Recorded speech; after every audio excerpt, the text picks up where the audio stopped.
Saya pernah dengar tapi saya okey. Ya. Dia rekod tu. Sedang-sedang ya.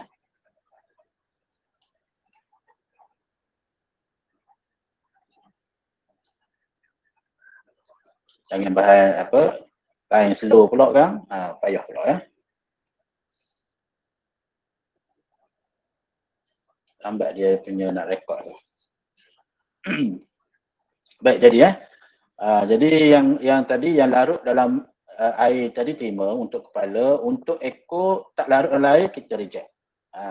Reject. Saya sebut kita ya. Kita reject itu bukan maksudnya saya reject bila sebut kita tu lembaga. Lembaga periksaan reject. Kalau saya reject macam saya ni yang buat skema tu bukan. Kemudian yang tertarik kepada air tu dia bermaksud suka air lah. Okey, boleh diterima ya. Tertarik kepada air. Kemudian tidak tertarik kepada air, ini kita boleh terima untuk ekor. Tapi sebenarnya ini rahsia lah. Yang tertarik kepada air dengan tak tertarik kepada air ni kira betul-betul nak tolong. Yang betul-betul nak tolong ya. Sebenarnya tak ada dalam skema. Asal dia. Ya. Jadi bila dipikir-pikir pula siap pula ya. Tapi yang tadi yang tak larut dalam air tu tak boleh consider. Tak boleh consider. Jadi dalam penandaan ni kadang-kadang ada juga timbang rasa jugalah. Sebab tu kita kena banyak doa lah. Doa lepas exam janganlah kata merdeka tu merdeka, tak ada lah. Ya, tak doa dah. Doa terus. Doa supaya kita dapatlah pemirsa yang baik hati. Macam Cikgu Zul. Contoh hodo. Ya. Baik hati. Baik hati. Macam mana taklah terlalu rigid sangatlah. Ya. Selain daripada tu, kita juga boleh terima jawapan untuk yang kepala tu berkutub. Kalau kita guna kataan berkutub. So saya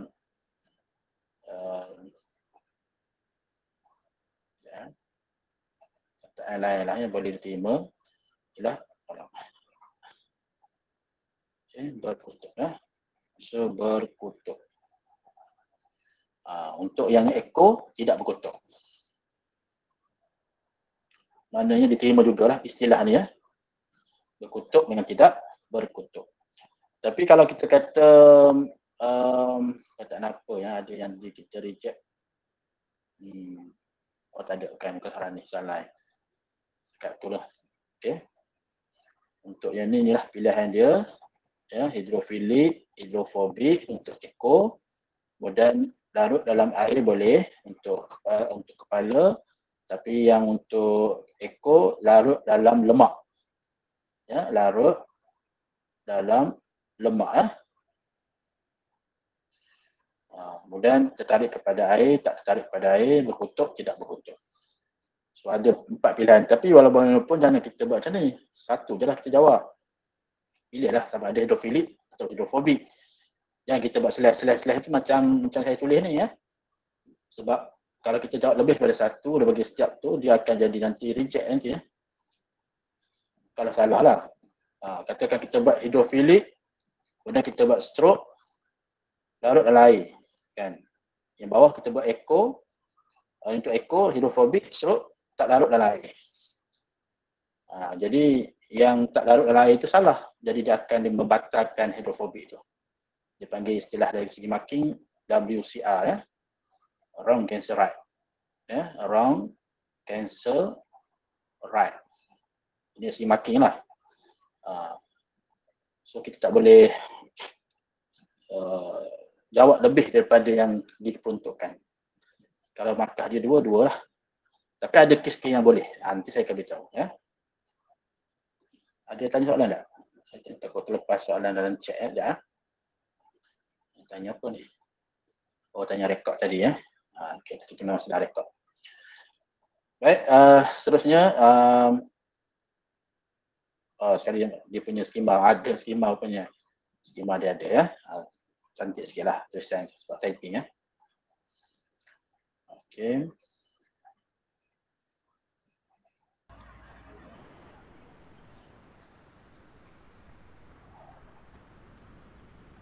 Okay. Cikgu Syikin kata siapa on kamera dapat hadiah. Siapa on camera? Bukan cakap on camera lah. Dia aktif lah. Aktif. Baik. Soalan seterusnya. Nyatakan 2 ciri vitamin A. Spesifik betul dia pergi pergi kepada vitamin A pula. Jadi markah pun sama jugalah 2. Ada nak cuba? Apa ciri vitamin A? Molekul tidak berkutub. Okey, molekul tadi dah. Merah Molekul tidak berkutub.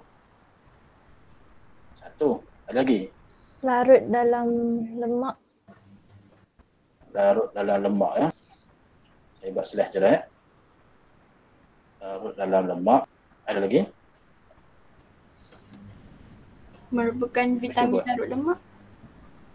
Merupakan vitamin larut lemak. Okey, inilah maksudnya poin yang sama dengan siapa tadi? Alisha. Alia. Okey lagi?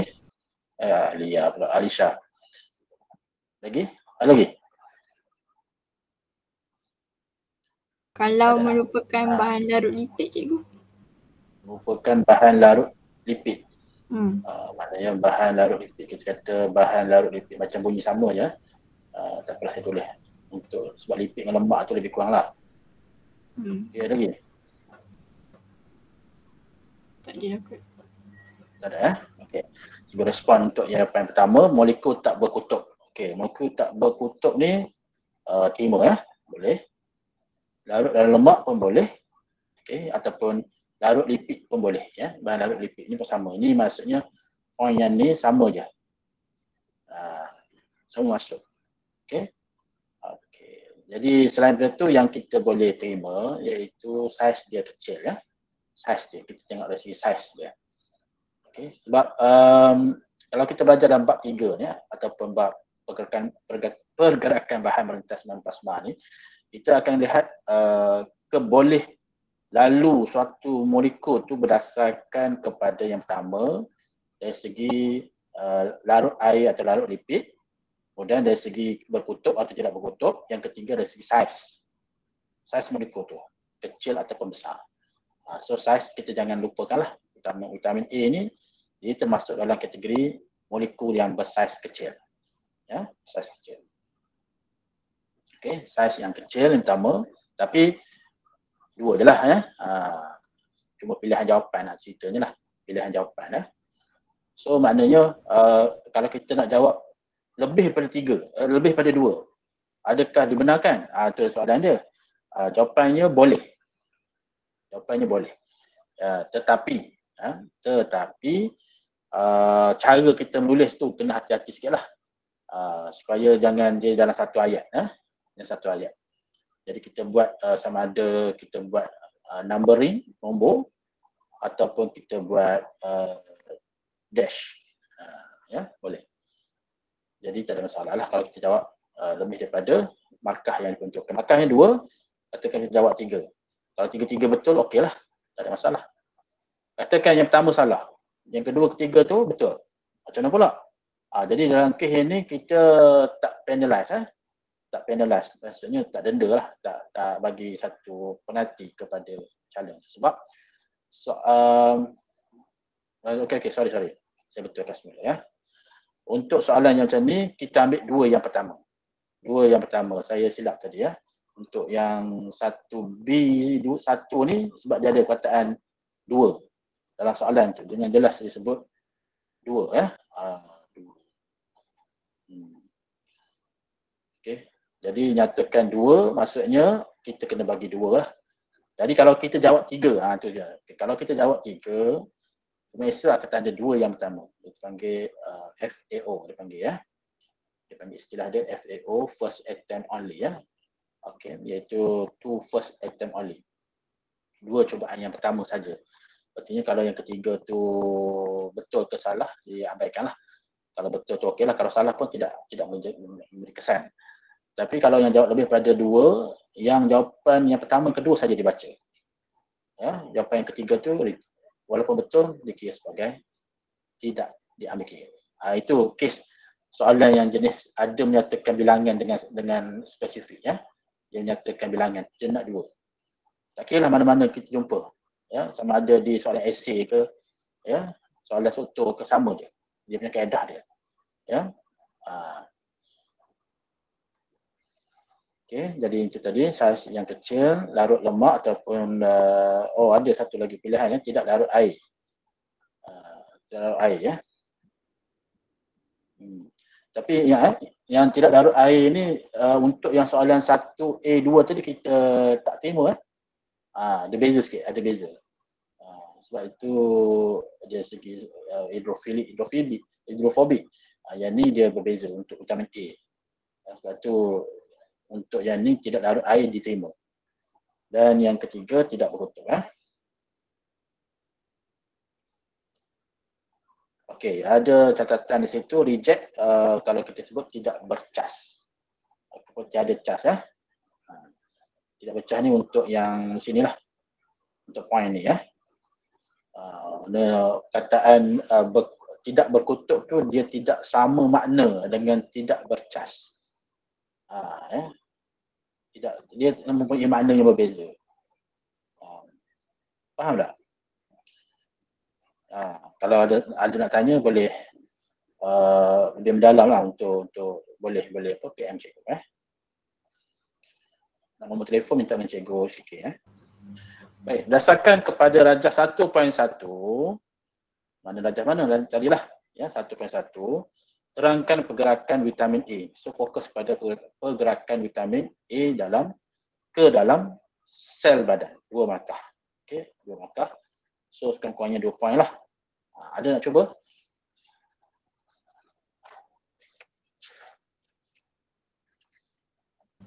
Ada nak cuba? Yang kata jawab dah. Saya nak cuba. Siapa? Wanda Nira? Alisha Mesara. Alisha, okey Alisha. Saya punya jawapan melalui resapan ringkas iaitu pergerakan molekul dari kawasan berkepekatan tinggi ke kawasan yang berkepekatan rendah sehingga keseimbangan dinamik tercapai.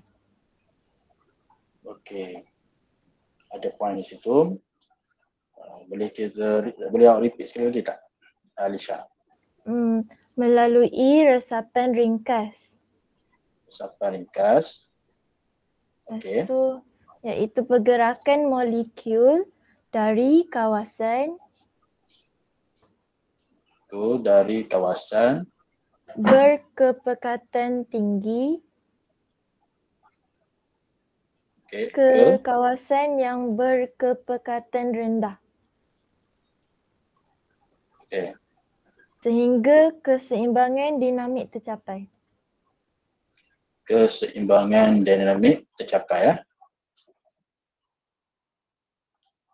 Okey. Jadi melalui resapan ringkas kita sebut nama dia tu, okey, boleh. Resapan ringkas kita namakan dia punya gerakan.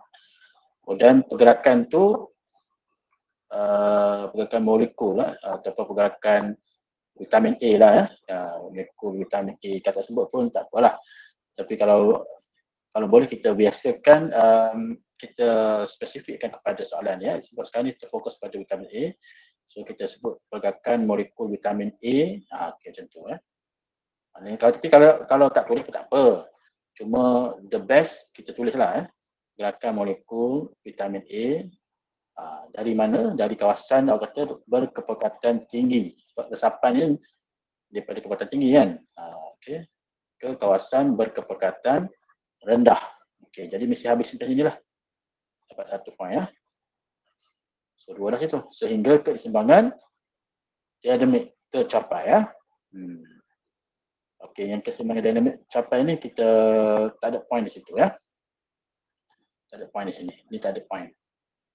Tak ada poin tu bukan salah. Bukan salah maksudnya dari segi skema tak ada. Skema tidak memperuntukkan poin tu. Peruntukan yang ada kepadanya iaitu tidak memerlukan tenaga ataupun tidak menggunakan ATP. Itu yang diperuntukkan. Biasanya keseimbangan dinamik ni kita bagi kepada untuk osmosis Untuk konsep osmosis. Untuk resapan ringkas ni biasanya keseimbangan dinamik ni tidak menjadi perkara yang penting lah.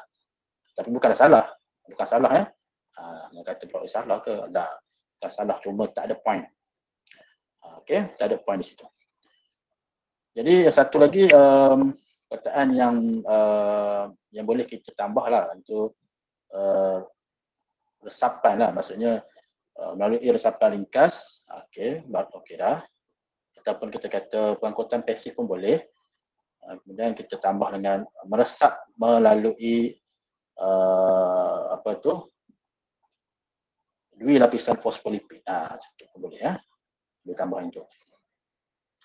Ya, sebenarnya kalau kita ingat definisi 4 ni ya. Resapan ringkas ya. Kemudian saya sebut RR resapan ringkas, osmosis, OS, kemudian pengangkutan resapan berbantu RB, dan juga pengangkutan aktif. Definisi dia ni kalau kita differentiate dia, kita dapat daripada definisi untuk memahami konsep dia tu. Kalau resapan ringkas ni daripada tinggi ke rendah. Okey, osmosis ni ada sikit perbezaan sikit ya. Dia tinggi ke rendah pun boleh, rendah ke tinggi pun boleh. Resapan bantu rendah ke tinggi. Terbalik. Mana ni correction dia. Okey, tinggi ke rendah, pengangkutan aktif rendah ke tinggi. Saya betulkan sikit ya.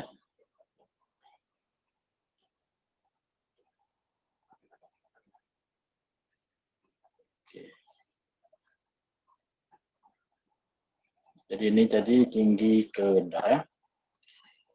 Okey, untuk resapan ringkas dia melibatkan gas, gas respirasi. Sekarang ni ataupun vitamin ya. Vitamin apa? Vitamin larut lipid ya. Vitamin A ni termasuk vitamin larut lipid lah. Vitamin A, D, E, K ya. A, D, E, K termasuk dalam kategori vitamin larut lipid. Jadi dia resapan ringkas ya. Kemudian osmosis yang tinggi ke rendah ni kalau kita guna istilah apa? Kita guna istilah keupayaan air ya. Iaitu proses gerakan molekul air dari kawasan berkeupayaan air tinggi ke kawasan berkeupayaan air rendah. Jadi kita guna tinggi ke rendah lah. Sebab apa? Kita guna istilah keupayaan. Tapi kalau kita guna istilah kepekatan, dia daripada kepekatan zat terlarut rendah ke kawasan zat terlarut tinggi. Sebab tu dia punya labeling tu ada dua. Ya, tinggi rendah, rendah tinggi tu boleh. Tapi kita tengok apa istilah yang digunakan. Sama ada keupayaan air ataupun kepekatan zat terlarut. Resapan berbantu, memang kita guna kepekatan lah. Daripada kepekatan tinggi, kepekatan rendah. Kemudian pengangkutan aktif daripada rendah ke tinggi lah, tapi ada tenaga ya.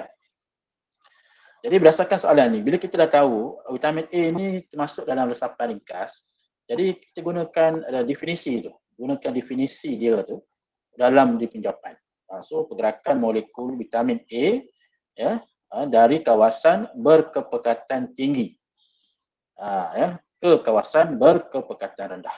Okey, dapatlah. Okey, tanpa memerlukan tenaga. Walaupun perkataan tenaga tu ada pada pengangkutan aktif, tetapi untuk yang lain tu kita boleh guna tanpa memerlukan tenaga. Sekarang ni markah di 2, katakan markah di 3. Kan? Jadi bila kita nak kembangkan jawapan kita tu, kita boleh tambah point tersebut ya. Jadi dalam soalan macam ni, jawab lebih tak apa. Ini betul ya. Jawab lebih tak apa, tapi jangan berlebihan. Dia ada dia punya tu hashtag dia, lebih tak apa tapi jangan berlebihan. Tu dia ada dalam segi marking pun kita nak menanda ni pun begitu. Sebab ada murid calon yang berlebihan. Berlebihan macam mana? Dia jawab tu macam esei. Tak muat ni. Tak muat pada garisan ni. Ditulis pada kertas spek pula. Padahal 2 markah je. Jadi itu rugi ya. Rugi masa lah. Okey. Jadi kita tengok jawapan dia balik. Resapan ringkas atau pengangkutan pasif, dia meresap melalui dui lapisan fosfolipid ya. Kemudian dari kepekatan vitamin A tinggi ke kepekatan vitamin A yang rendah, ataupun kita gunakan perkataan mengikut kecenderungan kepekatan, boleh, ya, tidak memerlukan tenaga, ya, tidak memerlukan tenaga ataupun tidak memerlukan ATP. Boleh, ya? Senang, bio kan? Bio is easy. Hashtag bio is easy. Okay.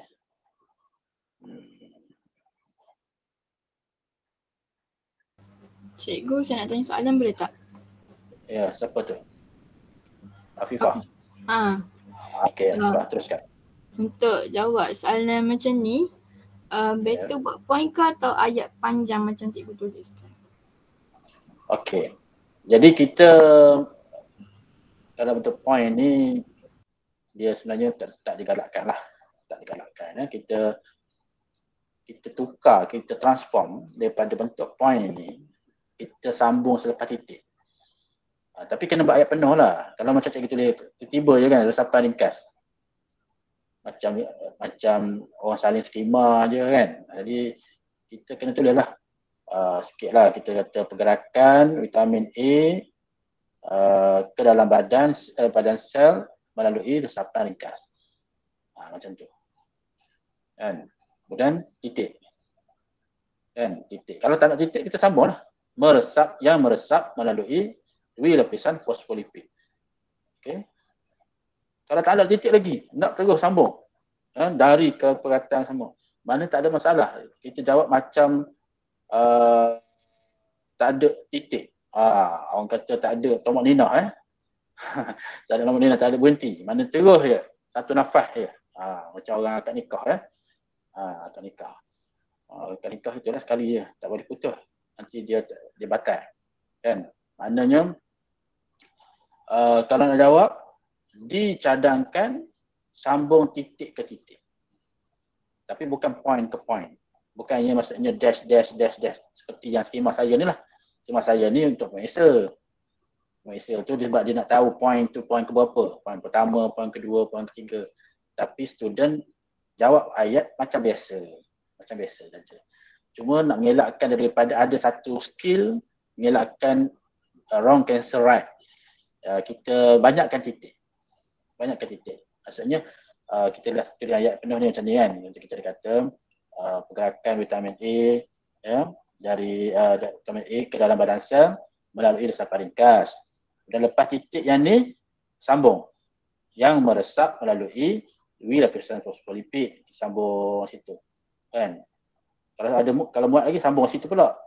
Dari kepekatan, kita sambung. Dari dan tidak memerlukan tenaga, contoh begitu. Kan? Banding kalau kita buat dalam dash gini lah, dash gini nampak mudahlah kepada manusia, tetapi kadang-kadang dia ada, saya bimbang manusia tu kata ayat ni tak lengkap. Yang pertama lah, poin pertama, tiba-tiba je resapan ringkas. Ya. Kalau yang lain tu, kita boleh kira lagi. Boleh ya? Afifah Okey. Terima kasih cikgu. Yes. Kita pergi kepada soalan C. Soalan C ni, jika membran plasma mempunyai kurang. Disebut itu. Perkataan kurang ni penting ya. Kurang molekul Q. Q tadi siapa? Siapa Q tadi? Kolesterol. Kolesterol. Okey. Jadi mana kita tahulah ini adalah kolesterol. Bukan benda kalau kita tak tahu Q tu, ataupun mungkin Q kita tulis tu salah. Jadi mesti kita akan tegang tentang Q yang salah tu. Jadi dia macam dependent lah. Jawapan kita tu dia depend kepada fakta. Ya. Dan sekarang ni kurang. Terangkan kesan dia. Kesan dia dalam konteks terhadap sifat membran plasma tu. Kita kena tahu sifat membran plasma dia. Apa sifat membran plasma yang sebenarnya? Ya, dan apa fungsi Q tu sebenarnya? Q tu kolesterol, okey. Sebenarnya apa fungsi Q ni dalam yang dia terbenam di dalam membran plasma? Apa fungsi sebenarnya fungsi Q? Kita kena tahu dulu. Boleh siapa respon tak? Apa fungsi Q sebenarnya? Ataupun kolesterol? Menjadikan 2 lapisan fosfolipid kuat. Kuat okey. Betul. menjadikan membran ataupun membran plasma lah kita kata ya.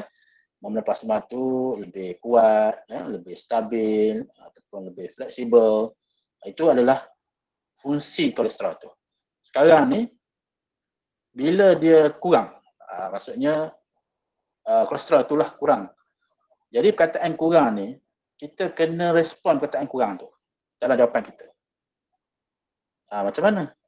Ada yang cuba? Cuba dulu. Saya nak dengar yang cuba dulu. Lepas tu baru respon. Ada tak yang dah cuba nak jawab? Saya nak cuba. Okey, Irdina. Okey. Dua lapisan fosfolipid menjadi lemah dan kurang fleksibel. Menjadi lemah ya. Jadi lemah dan kurang fleksibel. Kurang fleksibel. Dan kurang fleksi ya. Itu je.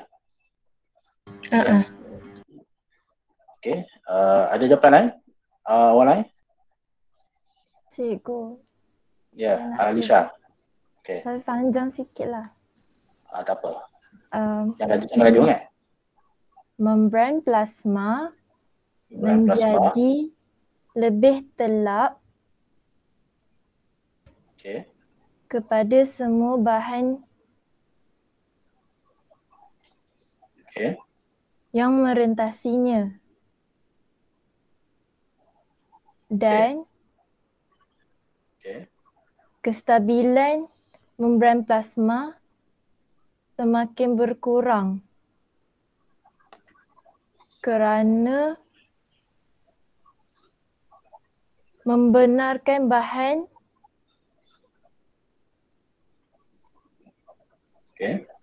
merentasi secara bebas.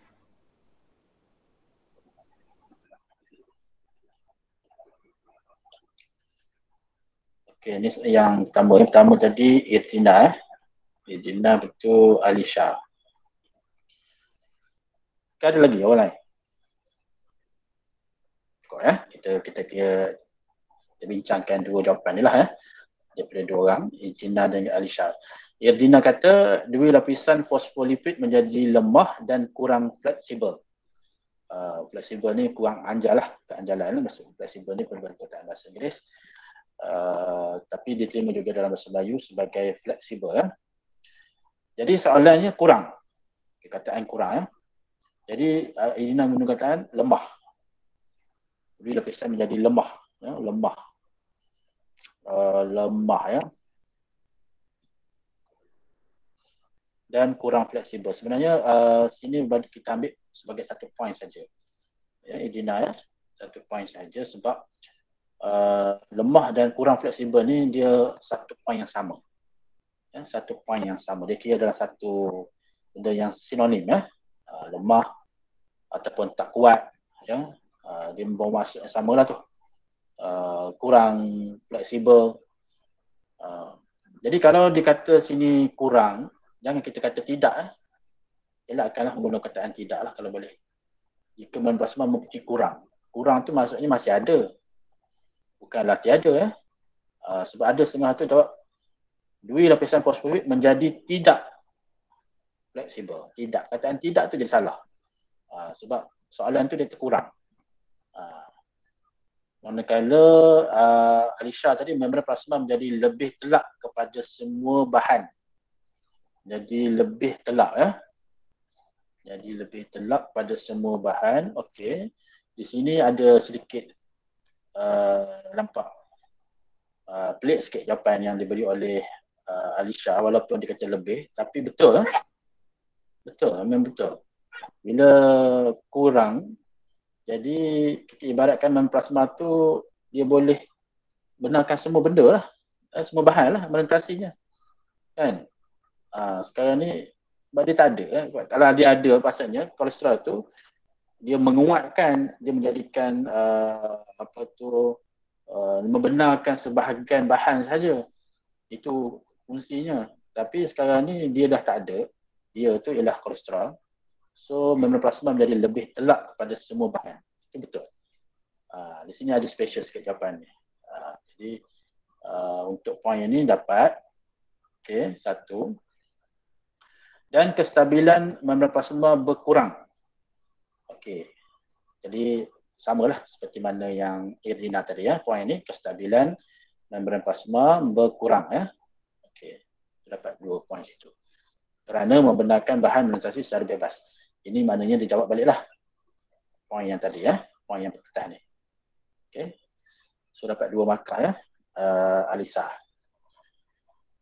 Untuk Irina tadi 1 sahaja ya.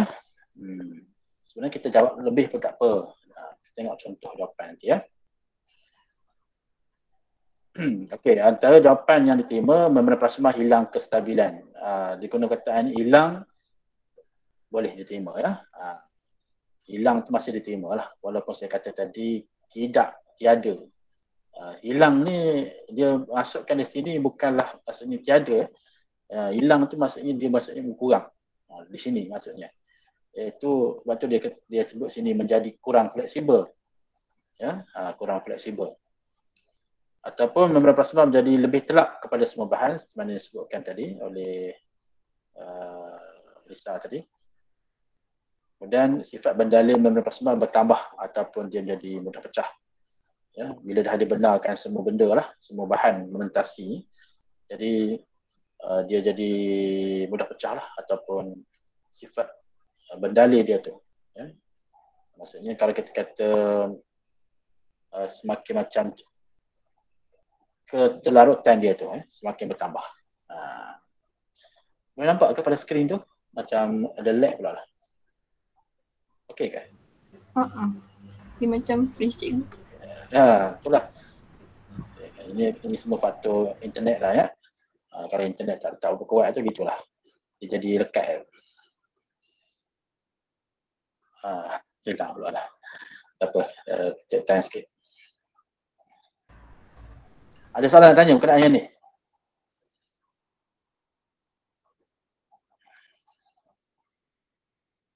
Ada tak?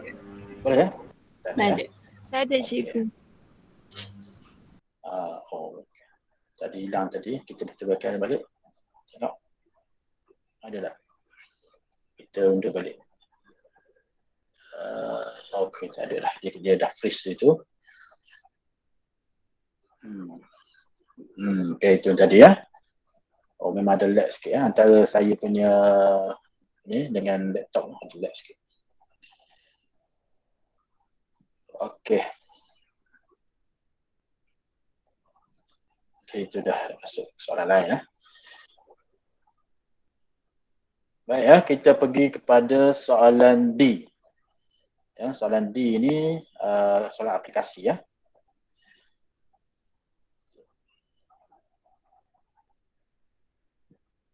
Kenapa dia tak gerak tu?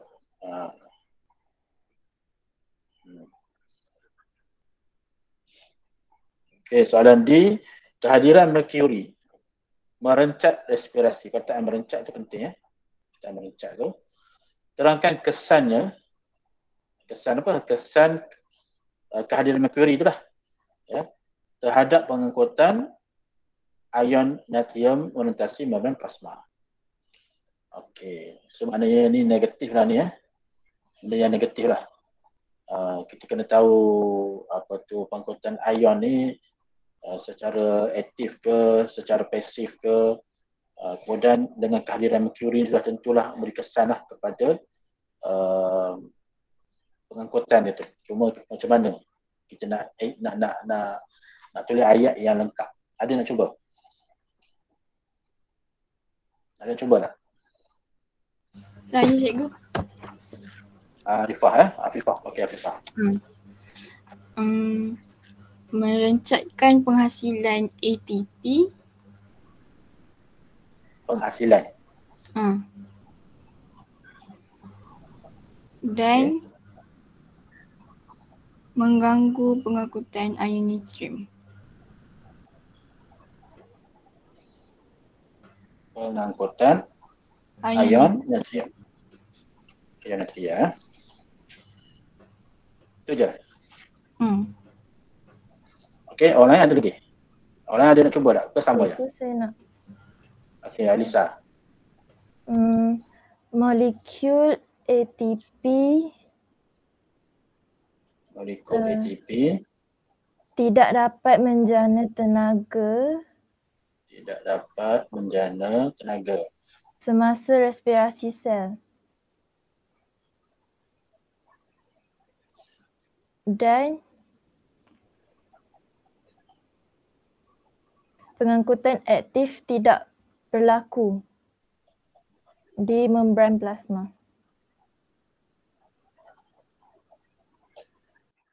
Itu je. Okey, kita tengok jawapan Afifah tadi, kemudian jawapan Alisha. Afifah kata merencap penghasilan ATP. Jadi Afifah dia mengulang semula merencap di sini dalam soalan. Kemudian dalam jawapan pun gunakan perkataan merencap. Kalau boleh Afifah elakkan kita repeat Kita repeat kata kerja yang terdapat dalam stem soalan. Kita cari satu kataan lain yang sinonim dengan dia. Sinonim. Tapi maksudnya sama. Cuma kita elakkan tu. Sebab kalau elak tu kita akan dapat nanti dipanggil RSQ dipanggil dalam istilah marketing RSQ. RSQ ni ialah repeat stem question Stem question. Okey. Jadi untuk yang pertama tu merencap penghasilan ATP adakah diterima. Jadi itulah saya kata tadi di sinilah atas pertimbangan pemesel kalau dia nak bagi. Kalau kita nak tengok skema tu dia kata tiada penghasilan ATP. Tiada penghasilan ATP ataupun tiada penghasilan tenaga lah. Jadi perkataan merencap ni jadi isu jugalah. Tapi kalau saya bagi. Itu dia kata saya bagilah. Cuma kalau boleh kita gantikan perkataan merencap tu dengan kata kerja yang lain yang membawa maksud yang sama. Seperti tiada penghasilan ATP. So dapatlah satu poin. Dan mengganggu penghasilan ion. Perkataan mengganggu ni subjektif. Perkataan ni sangat-sangat tidak digalakkan kita guna. Menjejaskan, contoh yang kataan yang tidak digalakkan, mengganggu, menggugat, dia kataan yang boleh terima bertambah, berkurang, tidak, tiada kan. Macam mengganggu ni dia umum. Mengganggu macam mana? Mengganggu macam mana mengganggu pengangkutan ion natrium. Ganggu macam awak lah mengganggu kawan awak kan. Itu bolehlah guna mengganggu kawan sedang belajar dengan buat bising, contoh mengganggu kan. Mengganggu pengangkutan ion natrium ni macam mana? Jadi dia satu question mark mengganggu macam mana. So itu tak ada situ Untuk Alisha tadi molekul ATP tidak dapat menjana. Molekul ATP tidak dapat menjana tenaga semasa respirasi sel. Okey. Molekul ATP tidak dapat menjana tenaga. Macam mana ni? Sebab molekul ATP memang fungsi dia mengenai tenaga kan. Tapi tidak dapat Oh ni tak boleh ni. Molekul ATP tidak dapat menjana tenaga semasa respirasi sel ni. Okey. Dan pengangkutan aktif tidak berlaku. Okey, ini boleh. Ini pengangkutan aktif tidak berlaku. Okey, pengangkutan aktif tidak berlaku. Okey. Boleh. Sebab pengangkutan aktif tidak berlaku ni dia sama masuk pengangkutan ion natrium tidak berlaku So ini boleh.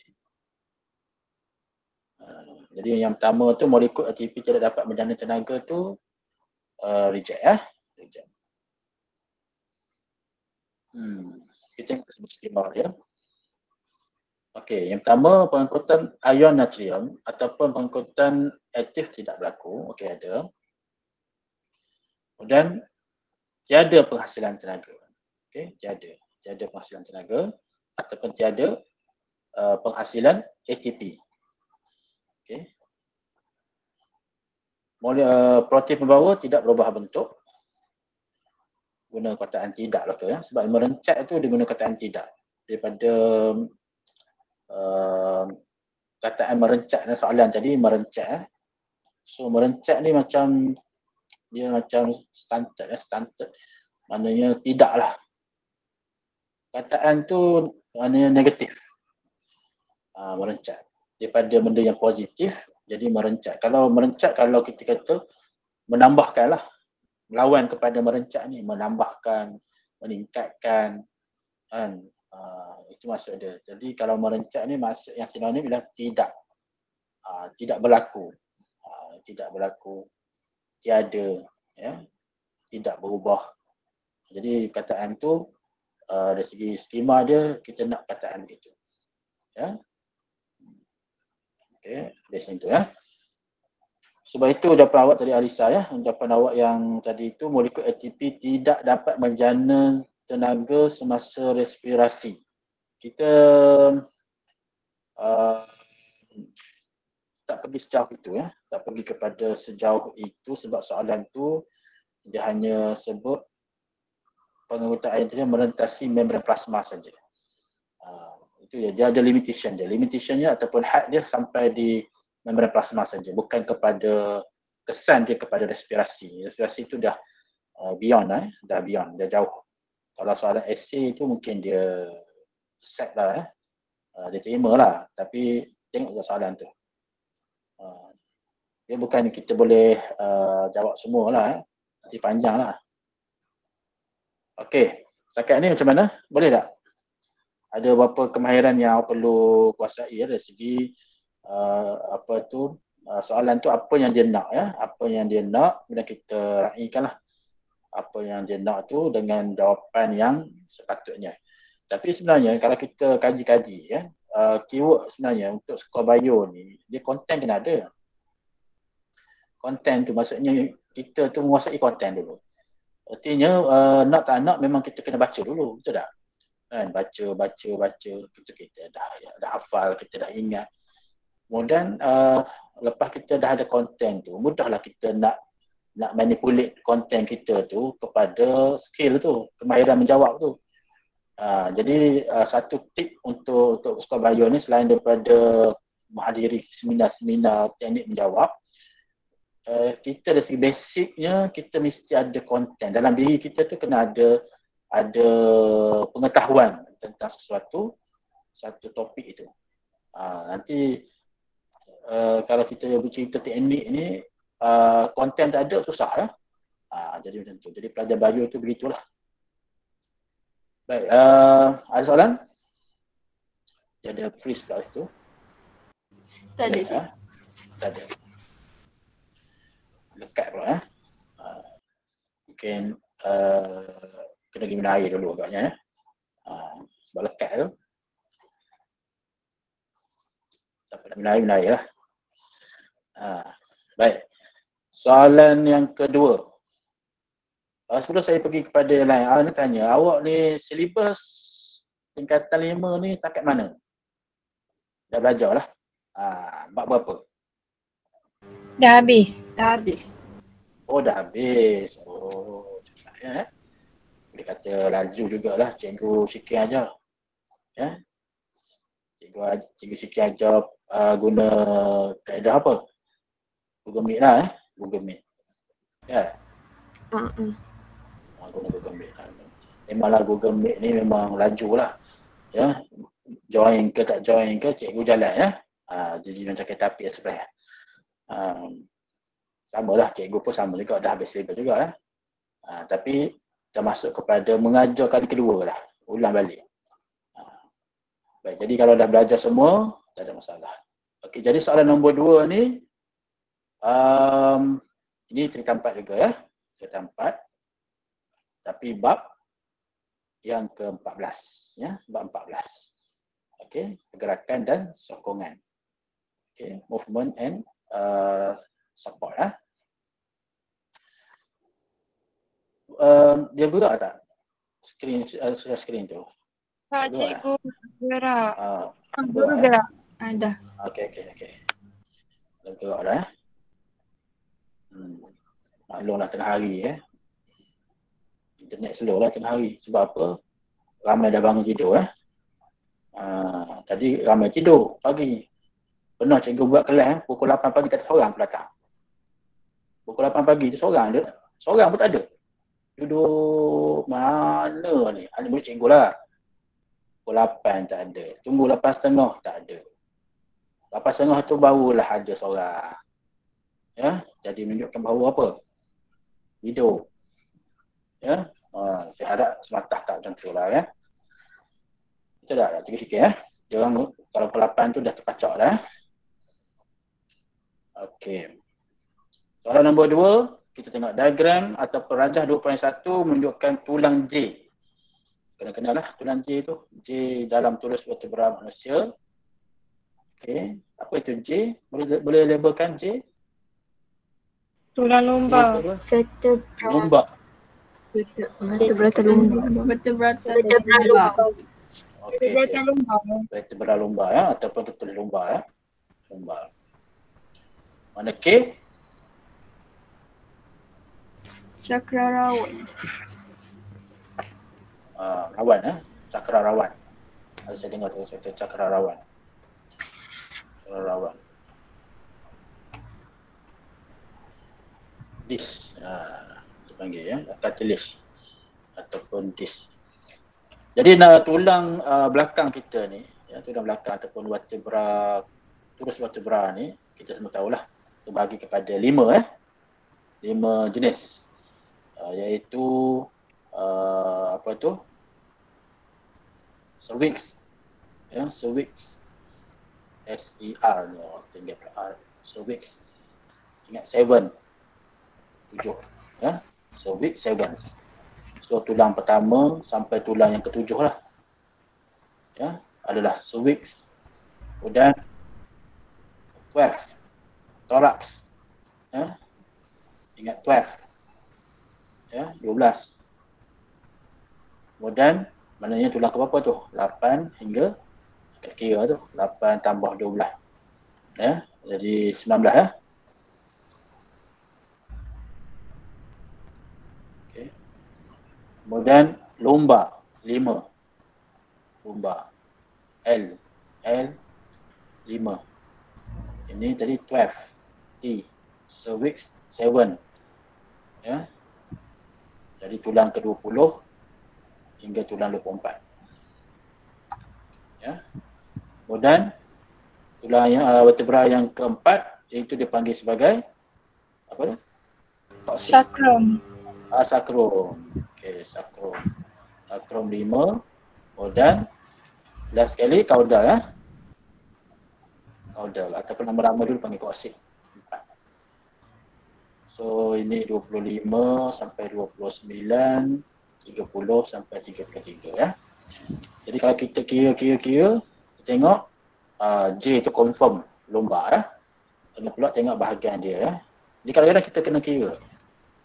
Ya, kita kena kira supaya ni berhati-hati. Ya, langkah berhati-hati kena kira. Betul ke? Dia pada lumbar ni pada tulang yang ke-20 hingga 24. Pastikan betul bila dah confirm, insya-Allah lah tu. Tak ada masalah lah tu. Sebab stimulus je ialah gambar rajah ni. Cuma K tu K tu yang kadang-kadang kita ada yang salah ya. Okey. Jadi soalan dia state the point, namakan tulang J. Tadi kita dah jawab. Ya, iaitu lumbar ya, vertebra lumbar. Sebab ditanya dalam soalan tu namakan tulang J ya, dia tak namakan vertebra J. So kena tulislah vertebra tu. Ya, vertebra tu kena tulis. Tapi kata yang biasalah kalau ada yang kata kalau saya tak tulis tu, bila kata saya tak tulis. Bila saya tak tulis tu atas meja. Ya, biasa nak bagi dia bagi ya. Ya, kalau dia tak nak bagi dia kata mesti ada vertebra. Raja tulis lumbar je. Tapi sepatutnya dia bagi ya. Ya. Boleh. Katakanlah kalau dia tak tulis vertebra tapi dia macam tak tahu sangat dia tulis tulang lumbar, boleh ke cikgu? Itulah tadi saya sebut. Kalau misalnya dalam exam tu pihak lembaga kata vertebra tu jadi compulsory.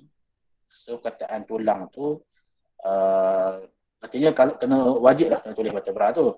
Tapi kalau dia kata vertebra tu tak ada pun tak apa, cukup dengan lumbar. Jadi kalau pelajar tulis lumbar saja okey lah. Tapi kalau pelajar tulis tulang lumba, kalau soalan tu dah memang kataan tulang J. Jadi kita terima lah kataan tu. Tak sebagai benda yang pelik, ya. Bukan satu benda kataan yang baru, jadi diterima.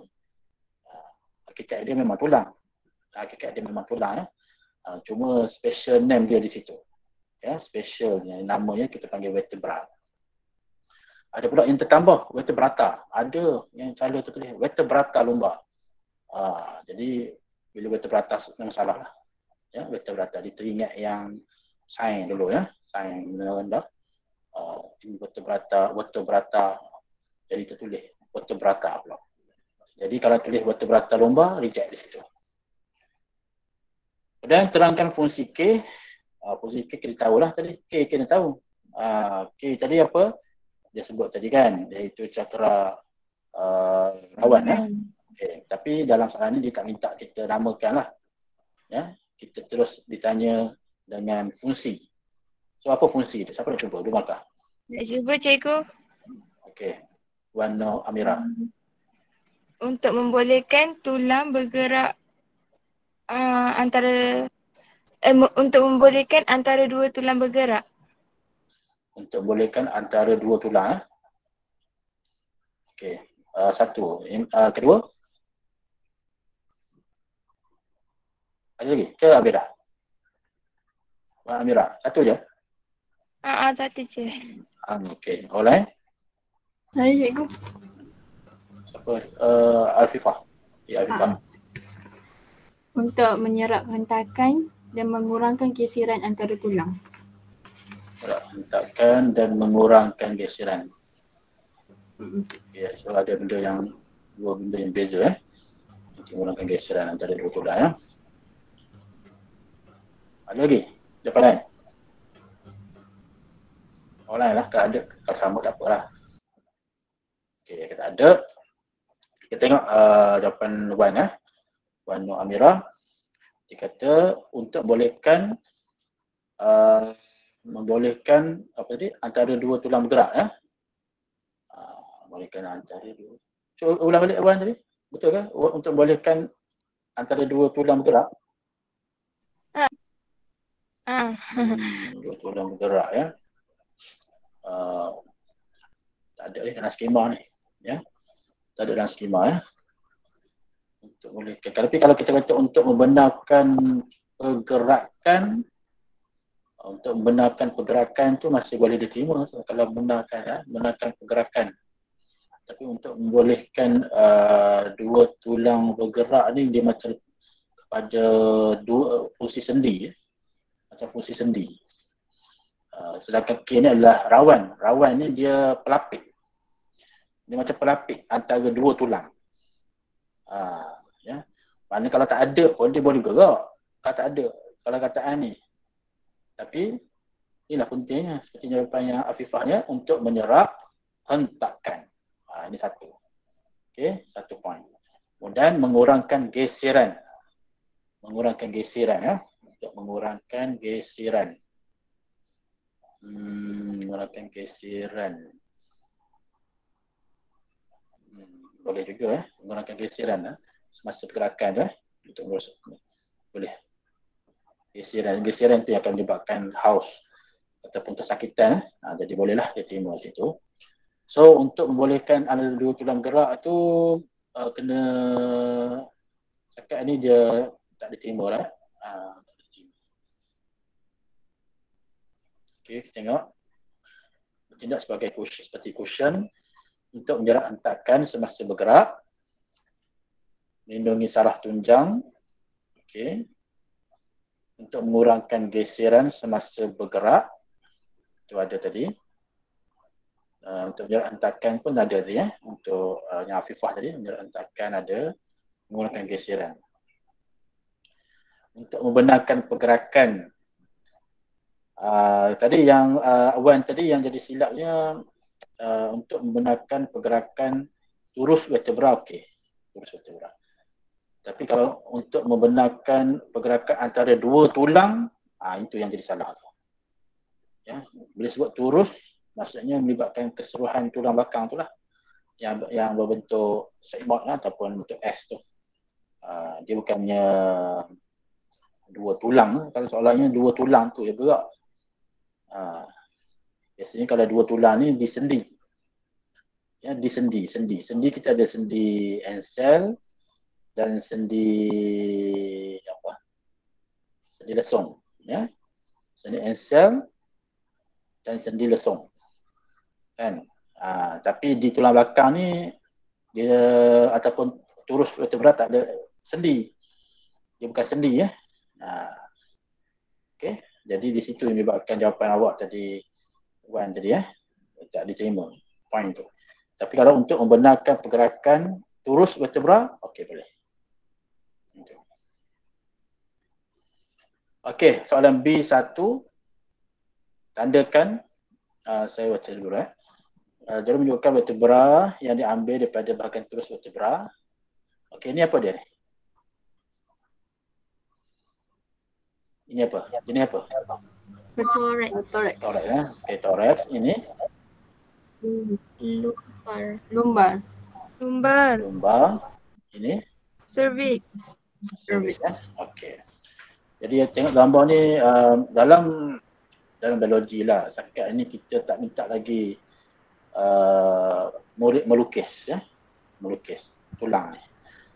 Tapi awak kena kenal lah. Ni tahu jenis ciri-ciri dia tu, kita tahu dia adalah jenis apa ya. Adalah yang special dia punya ciri dia tu yang menyebabkan kita kata dia adalah thorax, dia adalah lumbar, dia adalah cervix ya. Kalau lumbar ni kita fokus kepada sentrum dia yang besar ya. Kalau thorax kita fokuskan kepada dia punya spina, cuaran spina dia ya. Cuaran spina dengan cuaran melintang dia yang panjang. Cuaran melintang dia ni untuk dia pegang tulang rusuk. Ya, tulang rusuk.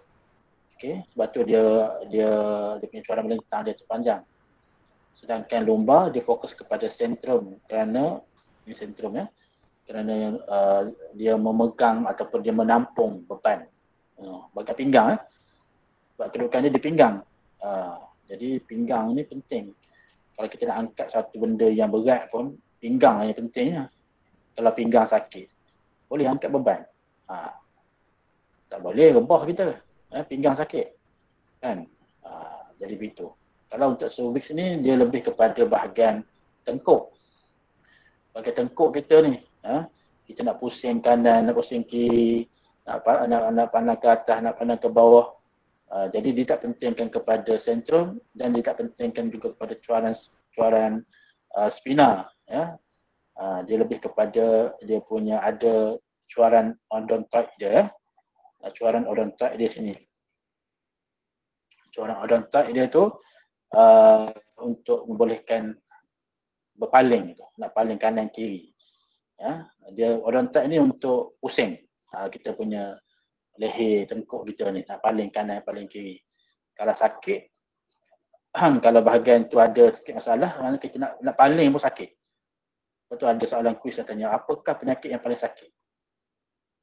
Sakit nak paling ya. Ada. Saya pernah dengar kata sakit apa yang paling sakit? Sakit nak paling. Sakit nak paling dia ada ya. Baik, jadi kita soalan dia vertebra manakah mempunyai sentrum yang terbesar? Yang terbesar. So tik jelah. So mana jawapan dia?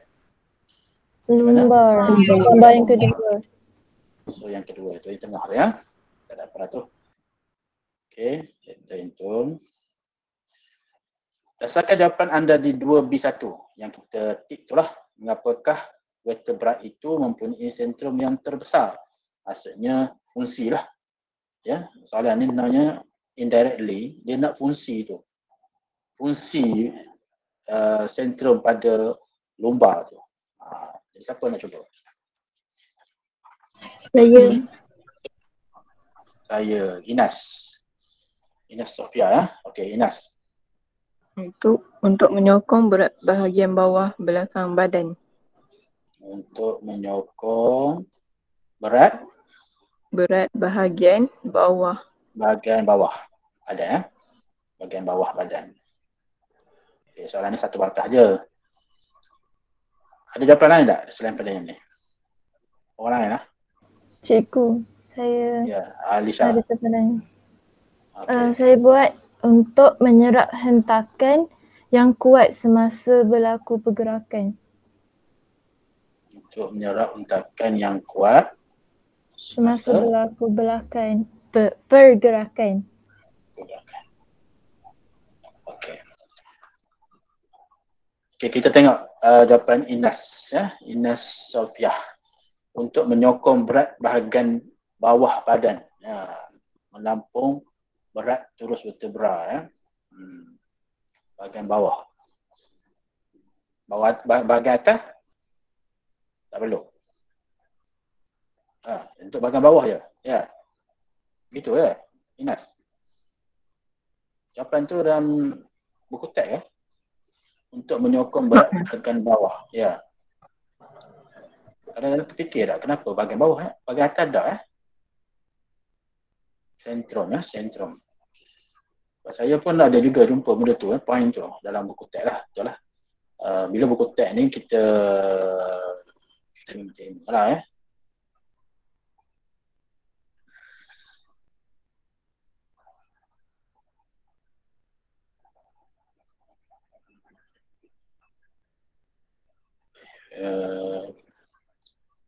Mana ni? Sentrum ya.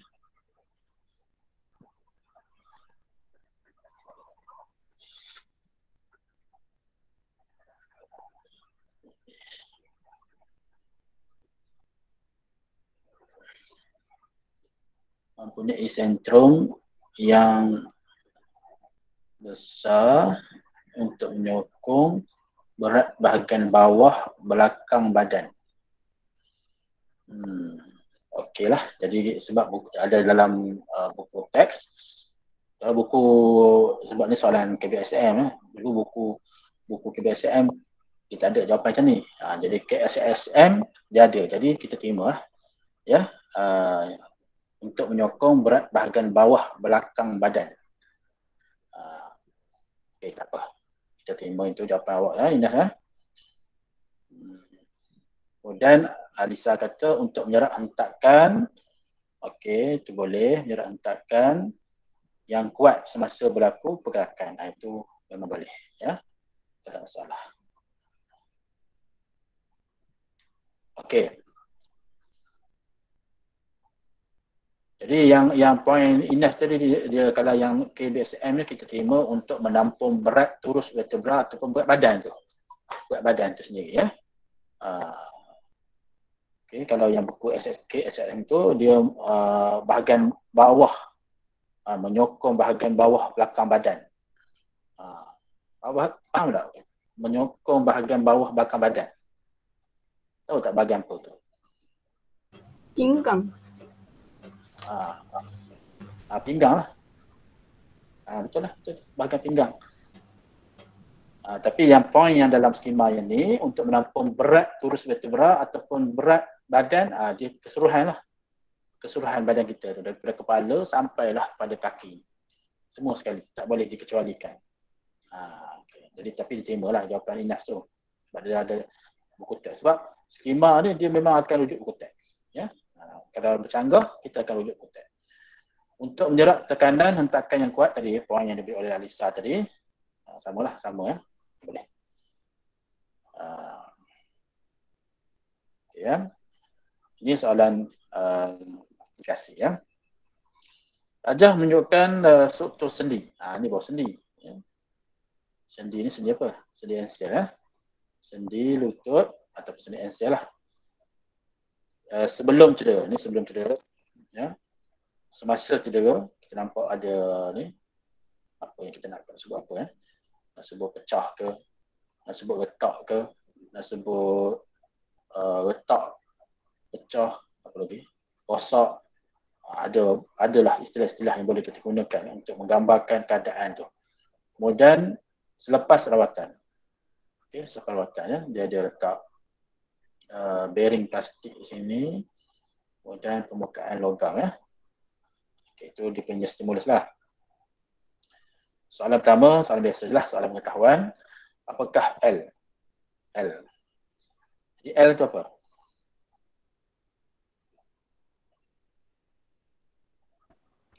Tulang Ada yang rawan. Rawan okey betul, rawan rawan. Okey, rawan cartilage. Terangkan masalah. Masalah apa? Masalah lutut yang dihadapi oleh atlet tersebut sebelum sebelum rawatan. Sebelum rawatan. Jadi apakah masalah dia? Ada nak cuba? Masalah Tengok ada markah 3. So 3 poin lah. Apa masalah dia ni? Ada nak cuba? Retakan. Siapa nak cuba tu? Wan Nadira. Okey, Wan Nadira. Okey. Retakan. Baca. Retakkan. Retak. Hentakkan, retakkan. Retak Retak. Okey. Teruskan. Tulang rawan patah.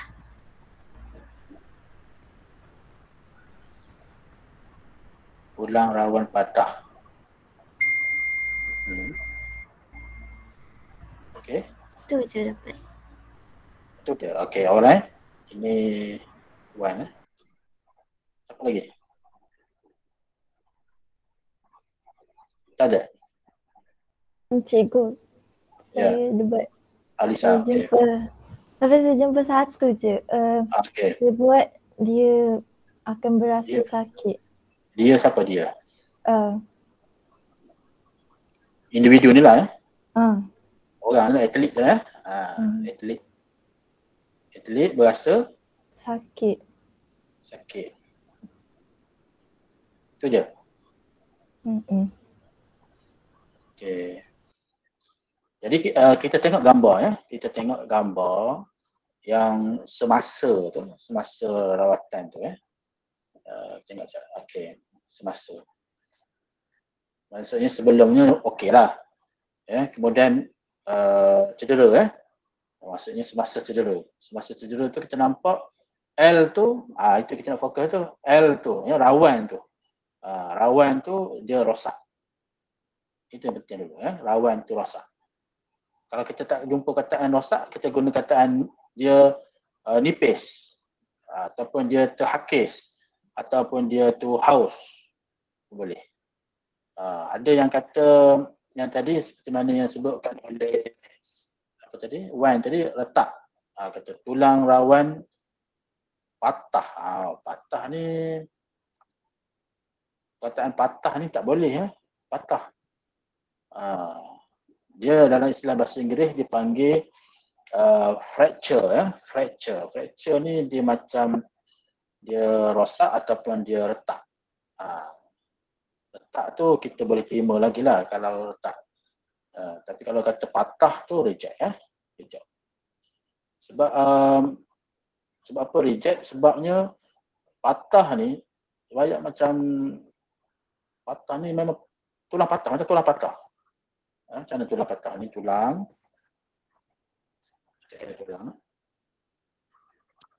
putus ni. Itu patah. Accident itu kan. Jadi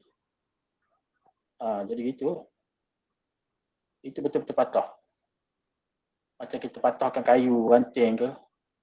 Itu patah. Sekarang ni dia bukan patah. Cuma gambar tu mungkin kita nampak tak berapa jelas.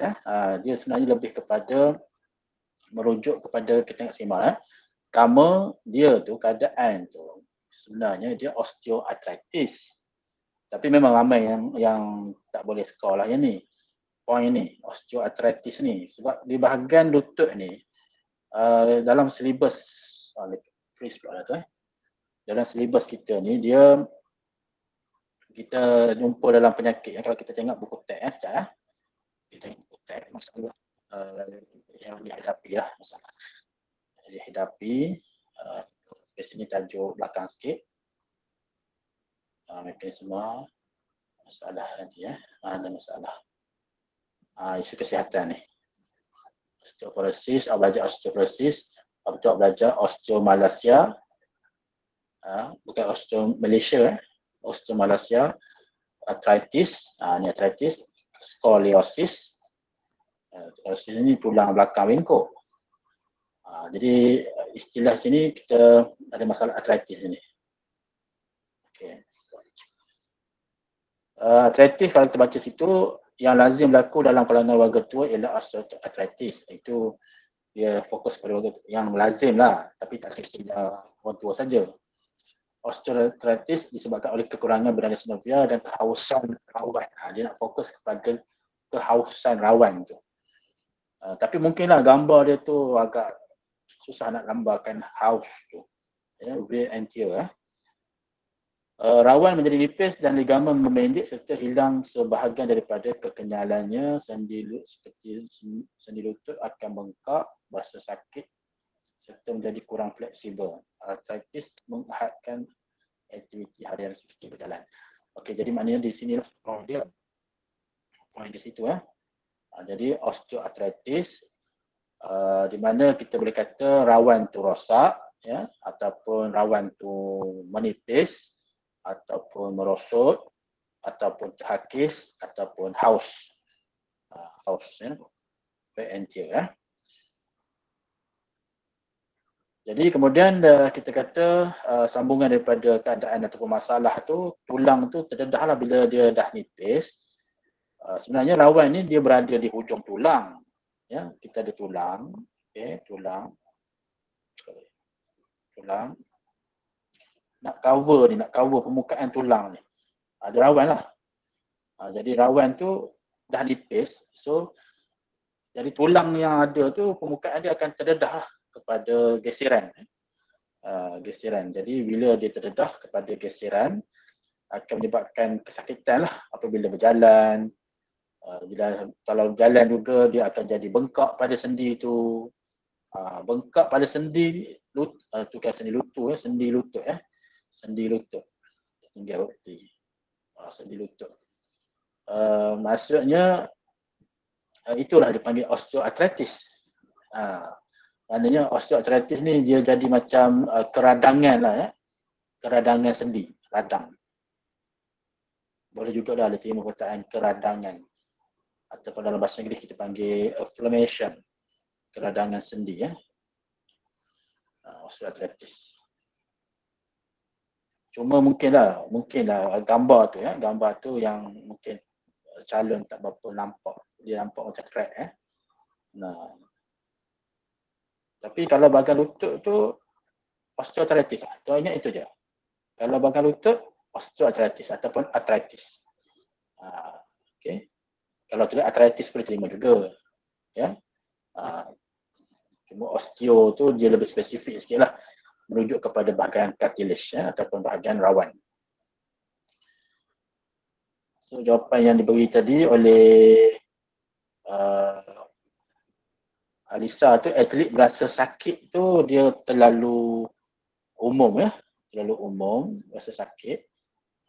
Kena sebutlah bahagian mana yang sakit tu sakit ketika berjalan. Kita tambah sikit bagi dia lebih sempurna. Atlet berasa sakit ketika hendak berjalan. Okey, boleh. Kalau berasa sakit ni dia umum. Sakit kat mana? Sakit kat mulut, sakit kat tangan. Kena sebut spesifik. Yang Wan tadi retakkan, kena sebutlah siapa yang retak Retak tu siapa? Rawan. Tulang rawan ataupun rawan mengalami keretakan. Bolehlah diterima, masih boleh diterima yang tu untuk menggantikan perkataan rosak ataupun perkataan nipis, merosot. Tulang rawan patah, reject. Perkataan patah tu reject. Kalau retak saja, retakan kena ada merujuk kepada rawan Cikgu, Kalau kita kata siapa tu? Wan, maaf okey. cikgu, Alisa. saya nak tanya tadi pasal yang berasa sakit. Kalau buat dia akan berasa sakit ketika berjalan. Dia akan berasa sakit pada bahagian lutut. Boleh ke? Sakit bahagian lutut Maknanya fokuslah kepada bahagian lutut. Boleh lah, maknanya boleh. Atlet berasa sakit tak boleh. Dia sebab memanglah dalam soalan tu dia dah sebut masalah lutut Dia sebutlah maknanya kalau tulis atlet berasa sakit di bahagian lutut. Kan? Dia macam tak ada pun tak apa sebab yang dalam soalan tu dah ada. Tapi lebih baik kita tambah dengan perkataan atlet berasa sakit di bahagian lutut ketika berjalan. Tapi maknanya kalau tulis sampai masalah lutut tu, itulah saya kata tadi dia atas pertimbangan pemirsa lah atas pertimbangan itulah doa agar diterima lah. Kalau jawapan terbaiknya itulah berasa sakit bahagian lutut ketika berjalan. Boleh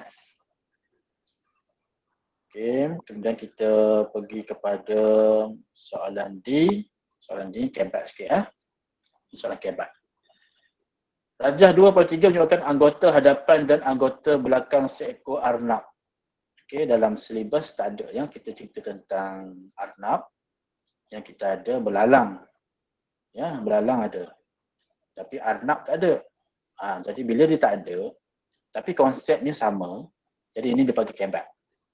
Okey, kebat. Dia bagi gambar yang ada anggota hadapan dan anggota belakang. Jadi kalau konsep kaki belakang lipat ni, kaki belakang berlipat, tak kira lah binatang apa pun, yang jenis melompat seperti katak. Katak melompat belalang pun melompat. Jadi konsep dia sama saja. Kaedah dia. Kita akan fokus kepada kaki belakang. Kaki belakang, bukan kaki depan. Jadi soalan dia, arnab boleh melakukan lompatan yang jauh. Itu statement. Terangkan mengapa. Maksudnya mengapa dia boleh melakukan lompatan yang jauh. Jadi kaki belakang lah yang penting. Mana kaki belakang. Kalau manusia, kita lah manusia ni, kita kaki ada kaki belakang tak? Tak ada. Ada. Kita ada kaki belakang kalau kita menyerupai seperti belalang ataupun katak. Kita cuba, kan ada kan aktiviti lompat katak. Dululah, sekolah dulu kena denda. Lompat katak dia kata. Lepak kan. Tentu kadang asrama lagi lah kan. Apa bangun lambat lah, bilik tak kemas lah, warden pun denda kan. Hari ni lompat katak. Jadi lompat tu dia boleh jauh-jauh apabila kaki belakang dilipat. Itu pentingnya. Baik. Jadi kita terus kepada skema lah sebab cepat sikit ni, 12 dah ni. Yang pertama, arnab mempunyai anggota belakang yang besar dan panjang. Kita beritahu ciri dia.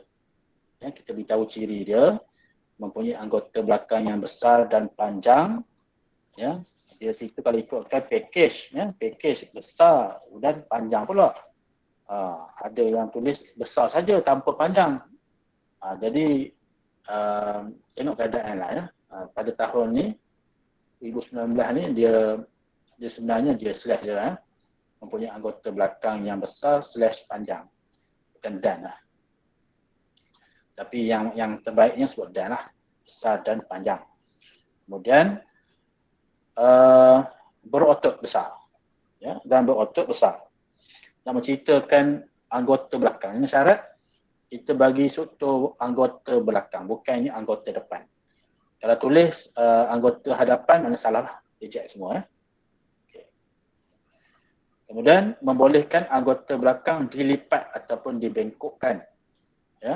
Jadi konsep dia kalau nak melompat jauh seperti katak, seperti belalang, kaki belakang dia mesti dilipat ataupun dibengkokkan. Kemudian ada struktur yang lebih spesifik bahagian otot. Sebab kita cerita tentang otot extensor mengecut, otot flexor mengendur. Tahu tak bahagian otot ni? Ini kena tengok balik lah. Di mana otot extensor, di mana otot flexor. Extensor dan juga flexor. Boleh tak beza antara bahagian extend ni maknanya yang besar, yang panjang. Flexor ni otot yang bertentangan dengan dia lah. ya, bertangan dengan dia. Kemudian anggota belakang diluruskan. Semua cerita tentang anggota belakang ya. Bila dia nak melompat tu, bila melompat anggota belakang diluruskan, ya, ia akan masukkan daya tolakan yang kuat. Okey. Ya, anggota belakang ya. Jadi kita kalau nak faham flexor, extensor tu kita kena rujuk baliklah bahagian apa tu, bab yang ni ya, berkaitan dengan bab ni, iaitu bahagian ini ya. Ini muka surat apa ni, 276 ya. Di konsep dia belalang melompat ya, belalang melompat. Mungkin ada yang tak ingat lah kedudukan ya, kedudukan. Jadi di mana extensor, di manakah flexor? Flexor ni kalau lengan kita ni otot bicep. Bicep ya, bicep ni kalau kita punya lengan, kalau manusia lah. Kalau lengan manusia,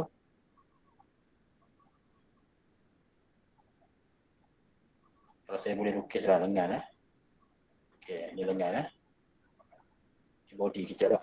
So yang ni siku ni siku, ni atas ni, yang ni lah bicep. Ini tricep.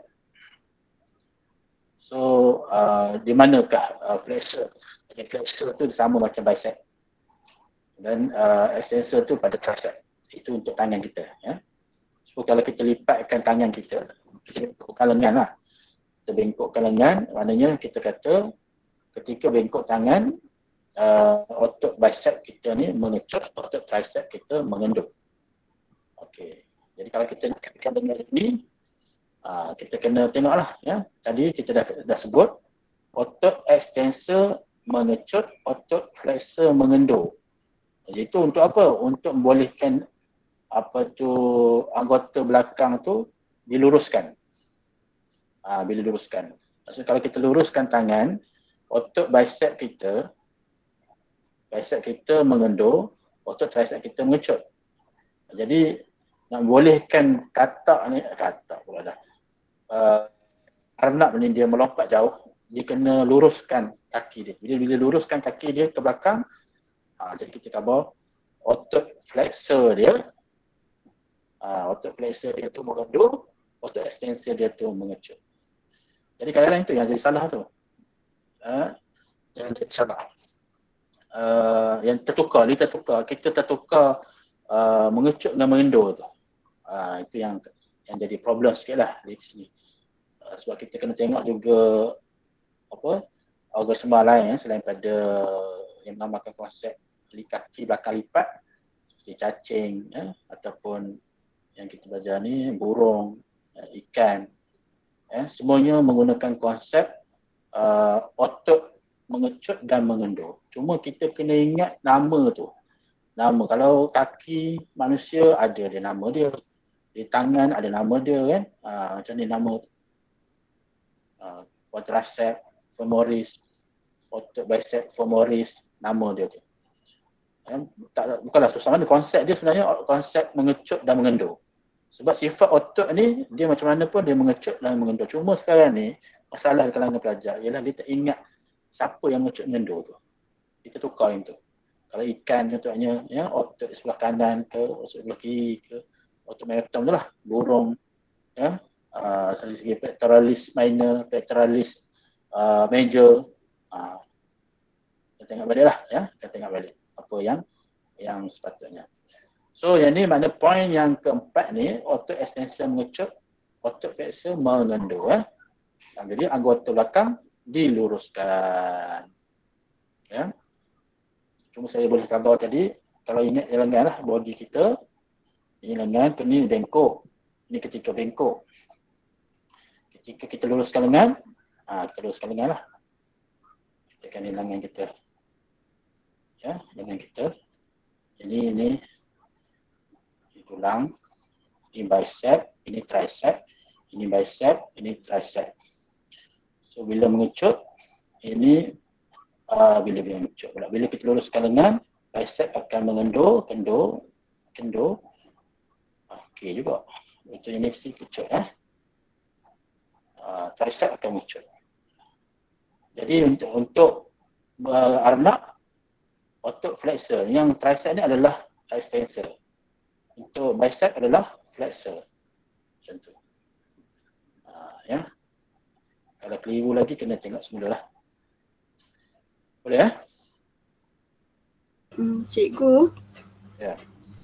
kalau anggota belakang tu kalau kita ganti dengan kaki belakang arnab boleh ke? Boleh. Boleh. Boleh. Okay. Okey. Ada lagi soalan? Tak ada ya?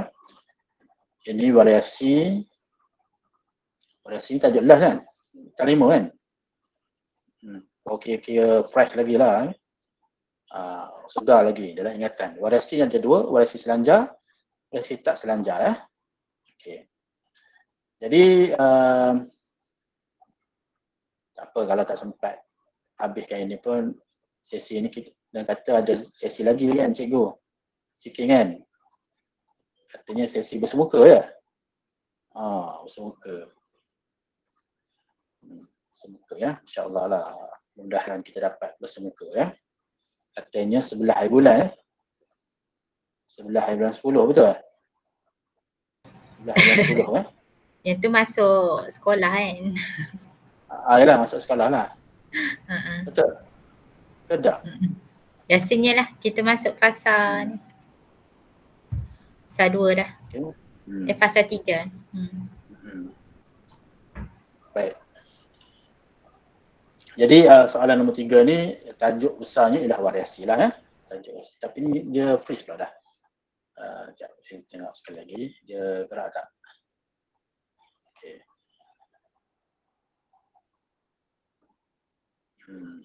Okey. Rajah 3.1 menunjukkan dua jenis variasi. Ya. Dua ciri bagi 5 individu lelaki P, Q, R, S dan T yang sebaya ditunjukkan. Inilah ya. Yang pertama ni dari segi ketinggian. Ya, saya besarkan sikit ya. Ketinggian. Kemudian ciri yang kedua, bentuk cuping telinga. Okey, bentuk cuping telinga. Bentuk cuping telinga ni ada dua jenis lah. Satu yang bebas ya, yang tak ada. Dia panggil sebagai cuping telinga lekat. Lekat ataupun bebas. Satu lagi yang bercuping lah ni. Yang ada cuping ni kita panggil yang tidak lekat ya, ataupun tidak bebas. Itu istilah dia ya.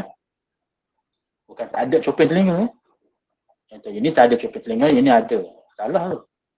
Semua orang ada cuping telinga ya. Cuma jenis cuping telinga tu. Jenis cuping telinga. Yang atas ni ketinggian. Maksudnya tinggi atau rendah je lah. Ya, tinggi versus rendah. Ya. Ada kata sederhana tinggi, boleh tak? Sederhana rendah.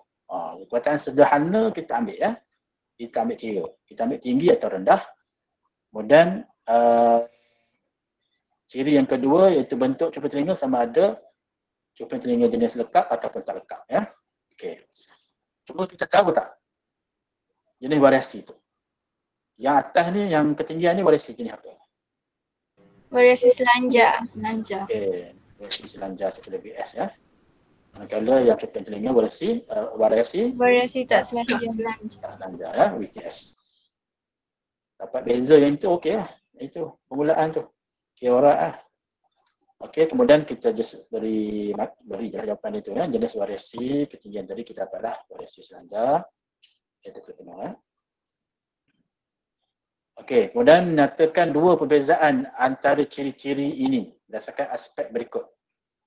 Dia dah bagi dah aspek tu. Aspek dari segi apa? Dari segi nilai perantaraan. Yang kedua, punca variasi. Okey, apa perbezaan bagi yang ketinggian ni dari segi nilai perantaraan dia ni? Siapa nak cuba? Ada tak? Ada ke tak ada? Dia punya nilai perantaraan dia. Untuk ketinggian, ada tak? Ada. Dia punya ada. Okey, tu dia. Boleh ada. So, untuk bentuk ni tak ada lah ya. Tidak ataupun tiada. Punca variasi bagi ketinggian, punca dia. Faktor genetik Genetik. dan persekitaran. Faktor genetik ya dan persekitaran. Okey. Mesti ada kedua-dua ya. Kalau tulis genetik saja tanpa persekitaran reject ya. Manakala bentuk cermin telinga faktor genetik lah. Ya, ataupun mungkin kita guna faktor keturunan lah ya. Keturunan. Ya, Fifah. Cikgu, kalau nilai perantaraan tu, kalau tulis sama ada kuantitatif atau kualitatif boleh tak cikgu? Kualitatif atau kuantitatif. Biasa kalau misalnya untuk yang ketinggian, kalau kita kata kuantitatif. Kuantitatif ni apa maksud kuantitatif?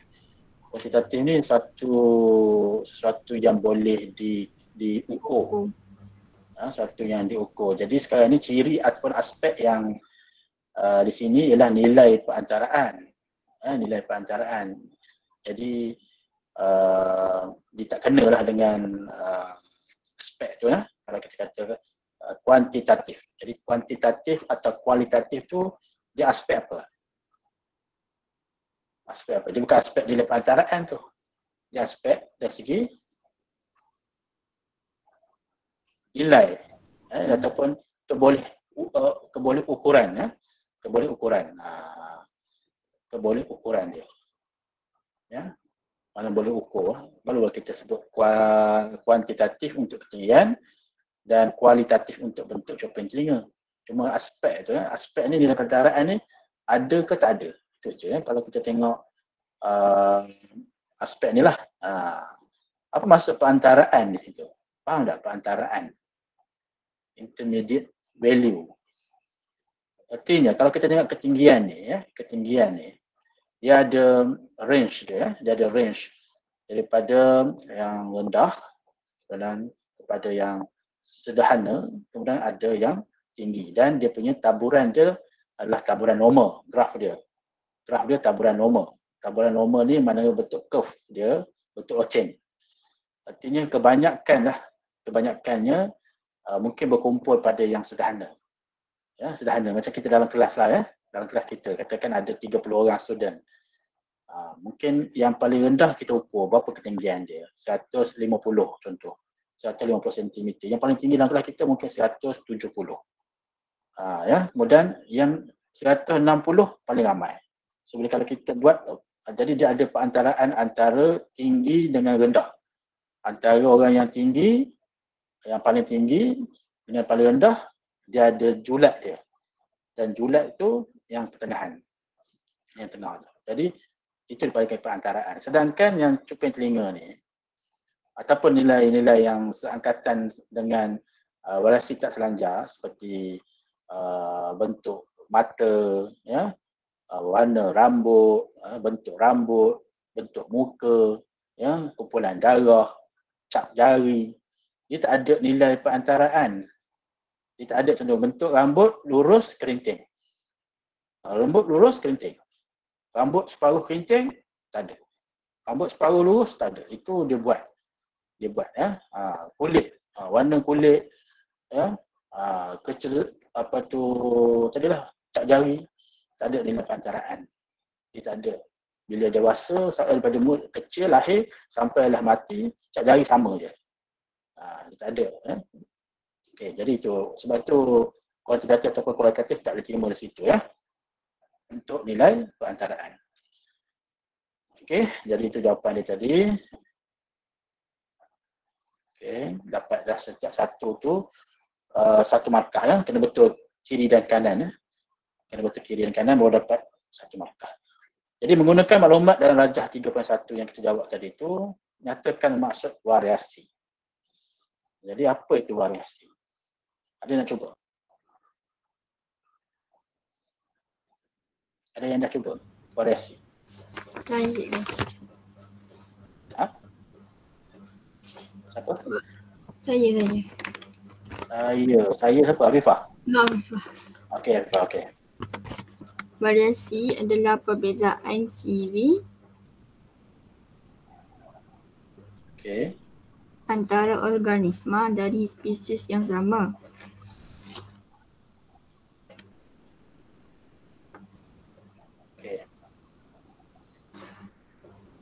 Ketinggi. Macam mana? Yang sama? Yang sama, ada titik. Okey, lagi? Ketinggian.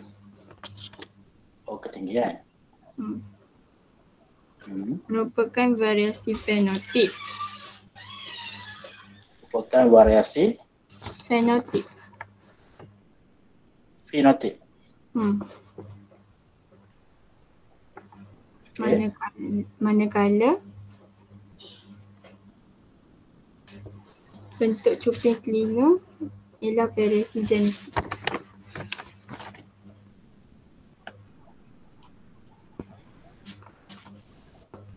Lagi? Dah. Ya. Okey, ini jawapan Fifah ya. Itu variasi adalah perbezaan ciri. Perbezaan ciri ya. Antara organisma dari spesies yang sama. Ya, spesies yang sama.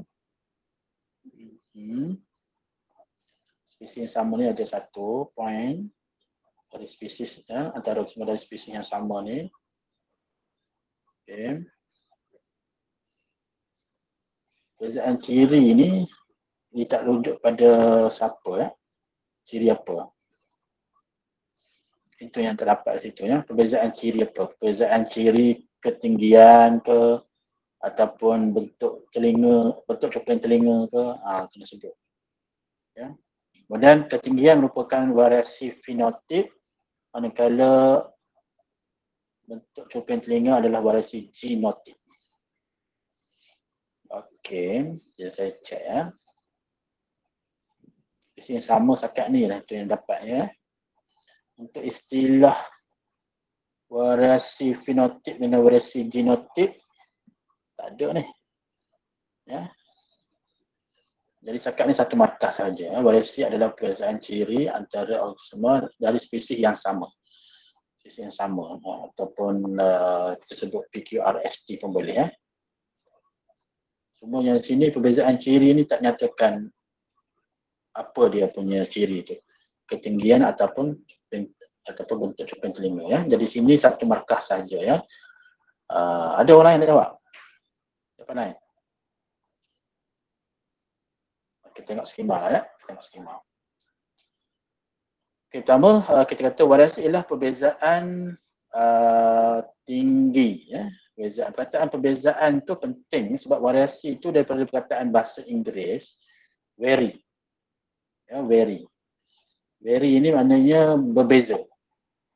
Berbeza. Jadi guna perkataan perbezaan tinggi ataupun kita kata variasi ialah perbezaan bentuk cuping telinga.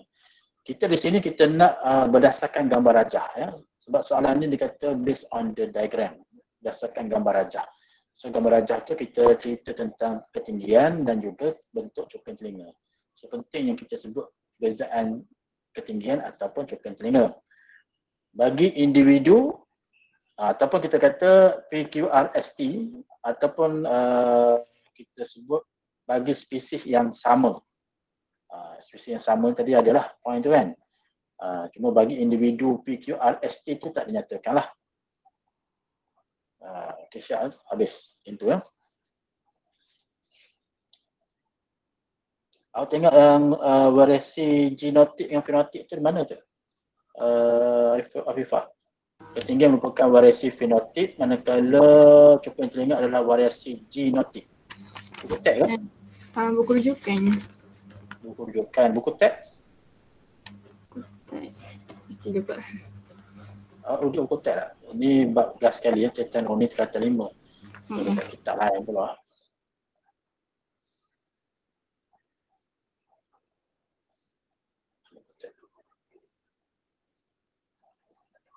Kalau kau nak download, ambil lah pula.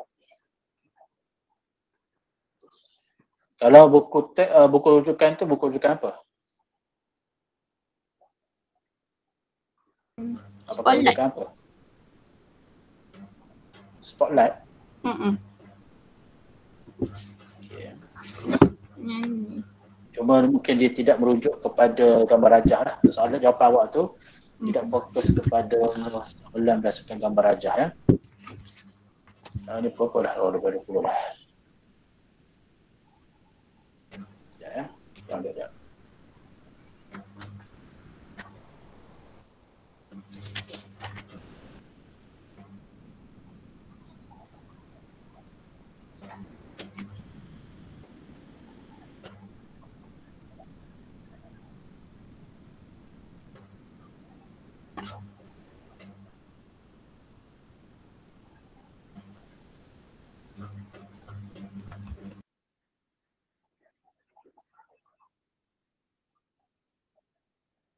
Berapa ni? 12 tak? 12.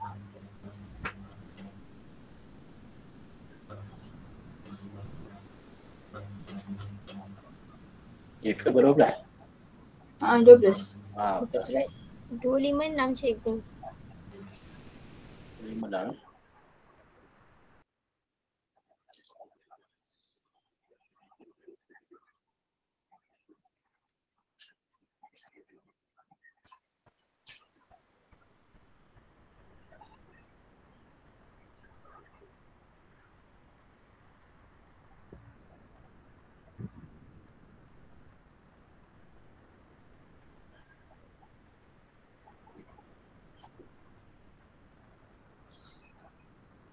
Okey, cantik kan kita tak guna istilah yang digunakan oleh awak tadi tu. Jadi variasi fenotip. Sebab fenotip ni, perkataan fenotip, kalau faham fenotip ni dia sesuatu ciri yang dapat dipaparkan seperti contohnya kita kata ketinggian. Bentuk cuping telinga tu pun termasuk dalam fenotip. Bentuk cuping telinga, perkataan bentuk cuping telinga. Yang dikatakan genotip ni, gen yang terdapat dalam suatu kromosom tu. Itu genotip. Seperti kita gunakan contoh untuk mewakili bentuk cuping telinga, katakan cuping telinga B besar, B kecil. Ini adalah allele untuk mewakili katakan cuping telinga jenis bebas. Contohlah maknanya ini adalah genotip. Sebab tu saya kata istilah tu kurang tepat untuk digunakan dalam skema tersebut. Okey. Okey. Kemudian soalan C ini dia campur dengan bab 6 pembahagian sel di bawah subtopik aplikasi mitosis dalam kehidupan harian. Jadi diagram ini menunjukkan bagaimana lobak merah boleh dihasilkan dalam kuantiti yang banyak. Disebut kuantiti yang banyak maknanya mitosis lah. Mitosis. Kemudian teknik dia, teknik pengklonan. Pengklonan ataupun dipanggil juga sebagai kultur tisu. Kultur tisu. Jadi walaupun soalan ni asalnya variasi tetapi dia boleh bercampur dengan mana-mana topik daripada bab yang lain. Jangan kita ingat soalan SPM tu dia kalau soalan nombor tu bab variasi saja dia boleh campur. Kalau dalam bab pembiakan pun boleh. Sebab dia ada kaitan. Kemudian teknik tadi dah dapat dah. Okey, saya dah sebut kultur tisu ataupun pengklonan. Kemudian semua anak pokok yang terhasil adalah seiras. Seiras. Dia seirasnya maknanya klon lah. Dari segi genetik. Terangkan mengapa. Kemudian sebab dia tiada variasi Tiada variasi sebab hanya melibatkan mitosis sahaja. Kemudian meiosis tidak berlaku. Ataupun tiada pindah silang berlaku. Kita tahu pindah silang berlaku semasa meiosis. Dan kenapa lagi dia sama saja kerana tiada persenyawaan rawak berlaku ataupun tiada pembiakan seks dan tiada mutasi. Tiada mutasi. Mutasi itu salah satu sebab yang menyebabkan berlakunya perbezaan dari segi genetik. Itu salah satu sebab. Jadi bila dia punya genetik dia tu sama saja, maka tiada mutasi lah berlaku. Okey.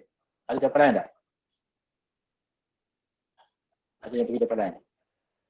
Ada kan? Boleh terima Okey, boleh terima. Okey, tiada variasi. Okey, hanya melibatkan mitose saja ataulah mitose tidak berlaku, ataupun kita kata tiada pindah silang berlaku dan tiada persamaan rawak berlaku, ya, ataupun tiada pembiakan seks berlaku dan tiada mutasi, ya, berlaku. Mana-mana lah, ya, mana-mana point di situ, mana dia nak apa, 3 3.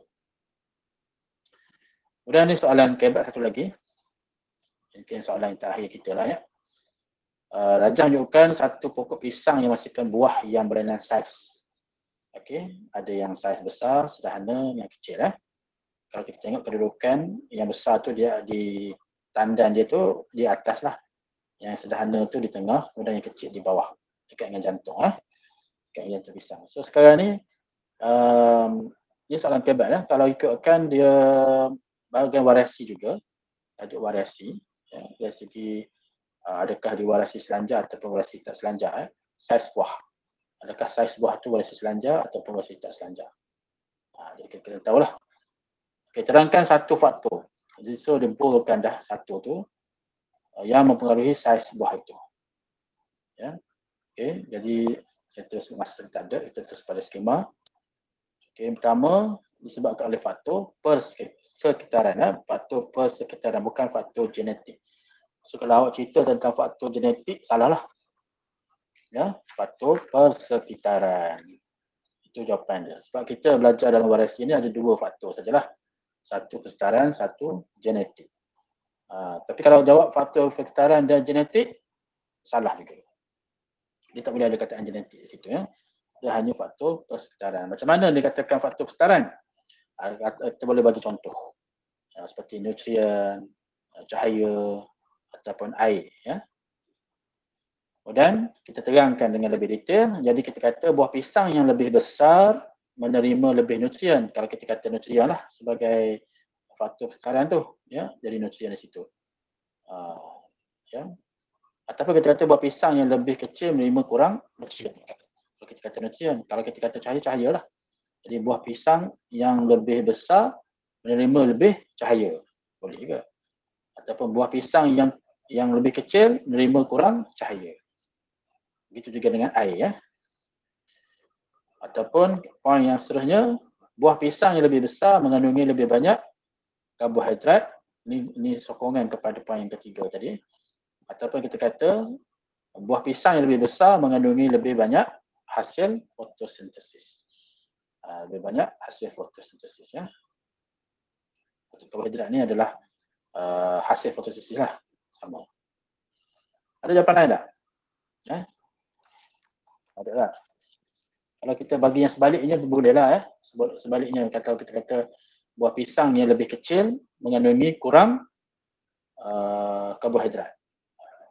Jadi perkataan lebih besar tu dia boleh gantikan dengan lebih kecil ataupun sedikit.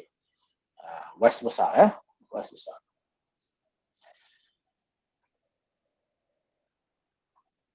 Okey, ada soalan tak? Tanya. Kalau tak ada, kita bukalah kepada lain-lain lah, ya, sebagai yang terakhir lah, ya, kepada pembincangan kita. Kita tak sempat nak bincang semua. Sebab saya ingat kita nak bincang untuk next slot lah, ya. Sebab saya diberitahu ada lagi 2 sesi tu, ya. InsyaAllah kalau ada kesempatan kita jumpa lagi lah dalam ruangan tersebut. Tapi untuk ruangan secara maya ni ataupun online ni sampai nombor 3 lah. Kita berhenti sampai nombor 3. InsyaAllah.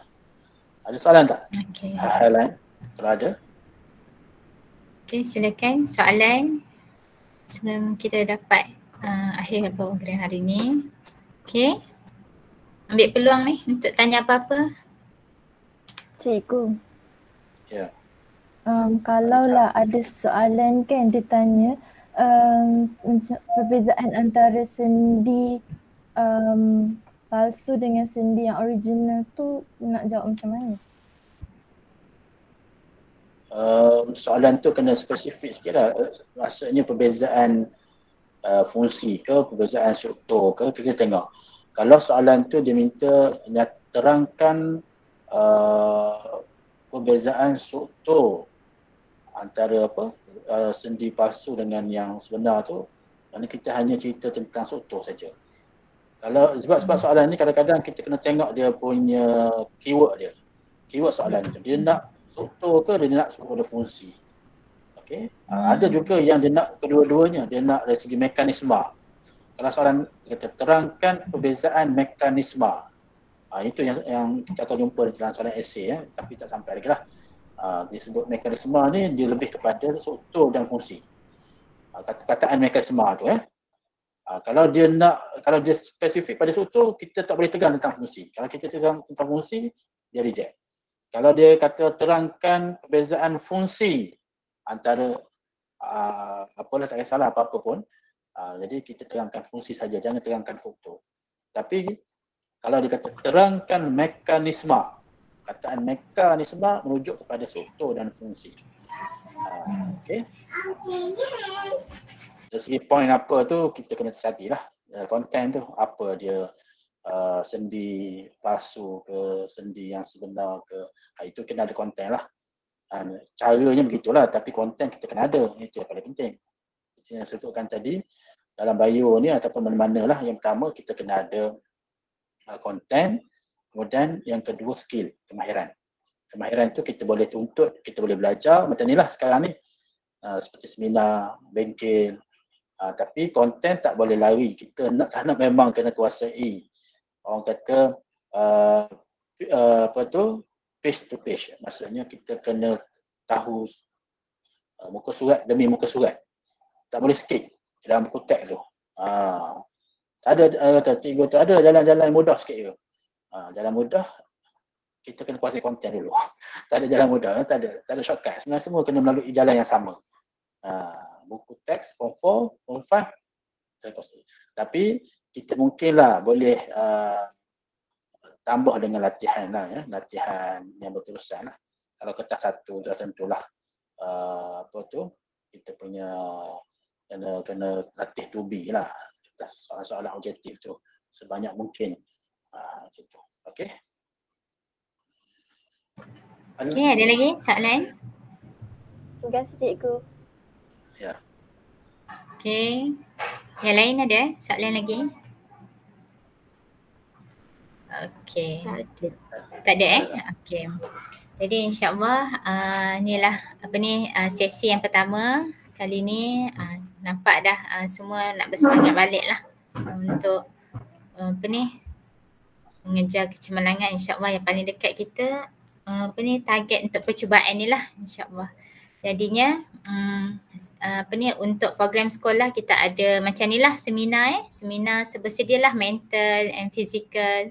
So bukan seminar ni saja, mungkin kena datang kat sekolah orang lain juga. Okay. Jadi yang kedua ada sesi coaching. Jadi semoga dengan cara macam ni dapat menaikkan semangat anak-anak pelajar, dan terima kasih banyak-banyak kepada Haji Zul yang tak putus-putus memberi semangat pada sekolah kita. Jadi insya-Allah dengan adanya support system macam ni, bukan daripada kalangan guru sekolah biologi semata je, tapi support system daripada sekolah-sekolah sekitar Pekan memang banyaklah memberi kekuatan kepada kita untuk terus bangkit. Okey semua. Okey. Senyum sikit. Okay, alhamdulillah banyak belajar. Terima kasih banyak Ajizul. InsyaAllah. Ambil gambar dulu. Ambil gambar boleh. Okey. On kamera tu. Okey, kamera siapa ni? Kamera saya nampak berapa orang ni? Sila buka kamera.